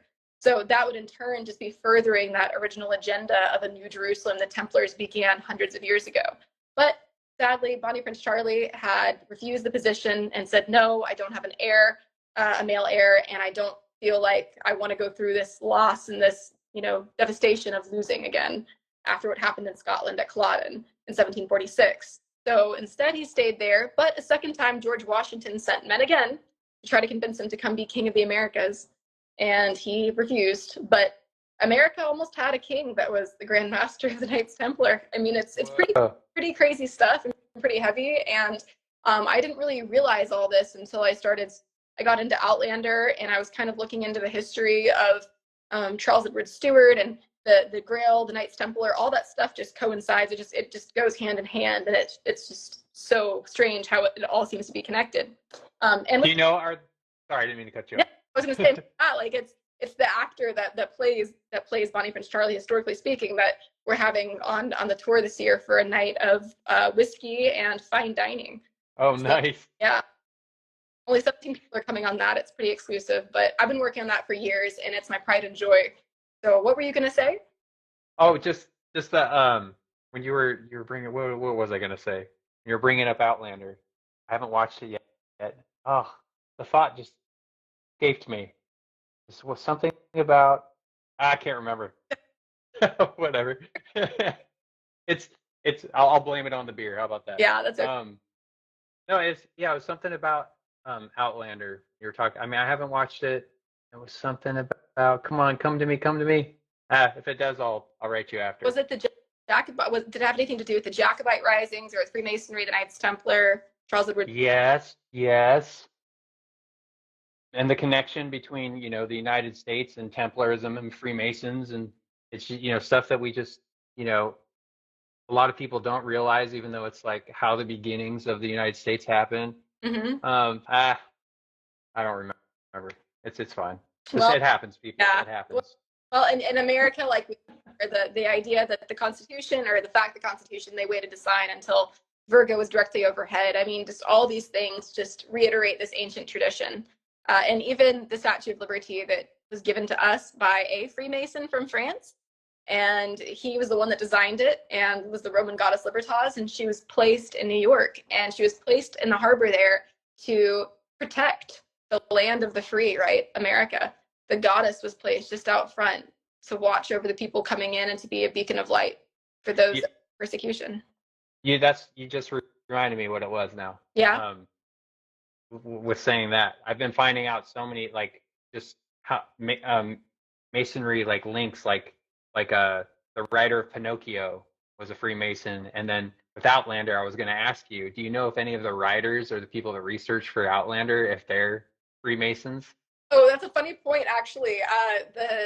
So the author, Diana Gabaldon, I don't believe that she herself is an initiate of any tradition, but okay. I do know on the show, I'm not sure, I don't think so, it's possible, but the main character, Jamie, who is the love interest, the very sexy Highland warrior that red-headed warrior that Clint falls in love with, he later on, while he's in prison after the Battle of Culloden, he is made a Freemason.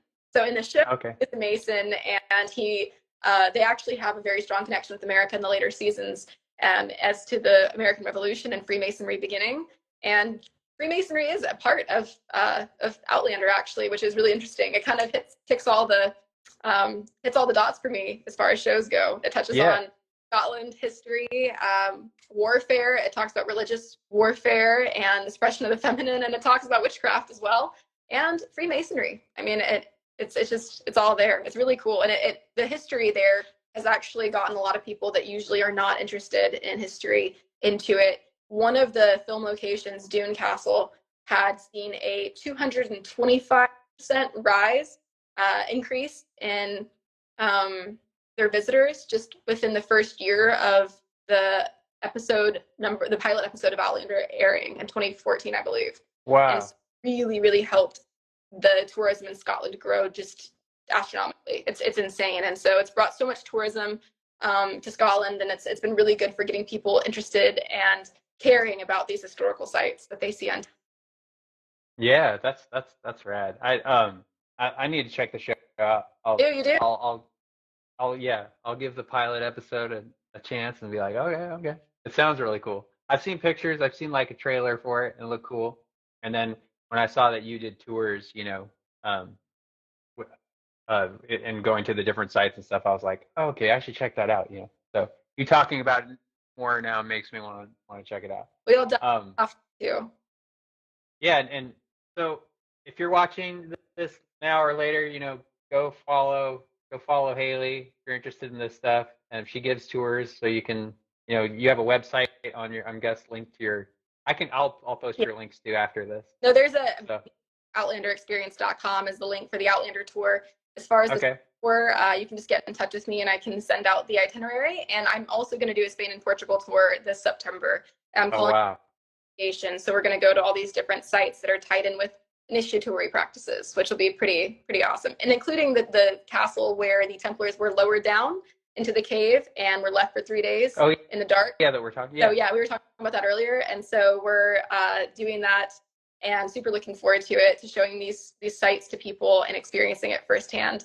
And it's so nice to be on the show and talk about UFOs. It's a topic I don't really talk about enough anymore. So it was fun to talk about that stuff too, and getting a little bit out of my main area of expertise these days. Well, I mean, it's, I'm just interested in all this stuff. I'm interested. I don't know what's going on, and it just, after 2017 and our DoD was like, okay, they're real. And I was like, wait, what? And all these pilots are starting to come forward, and astronauts, and then reading all these books now and just diving into the literature about it. It's just starting to blow my mind, and it's like, seems like it's just been right in front of our face this whole time. Well, I wanted to add to that too. My dad, he was my grandfather who adopted me, and he was Green Beret, and he was just one odd mofo, let me tell you. Yeah. He was a hero. He was awesome. And so he worked at Area 51 for a time. Whoa. Yeah, so he had pretty high clearance, but obviously not as high as they go, because his job was to actually guard the cargo that was being driven into Area 51 in the back of a big 18-wheeler.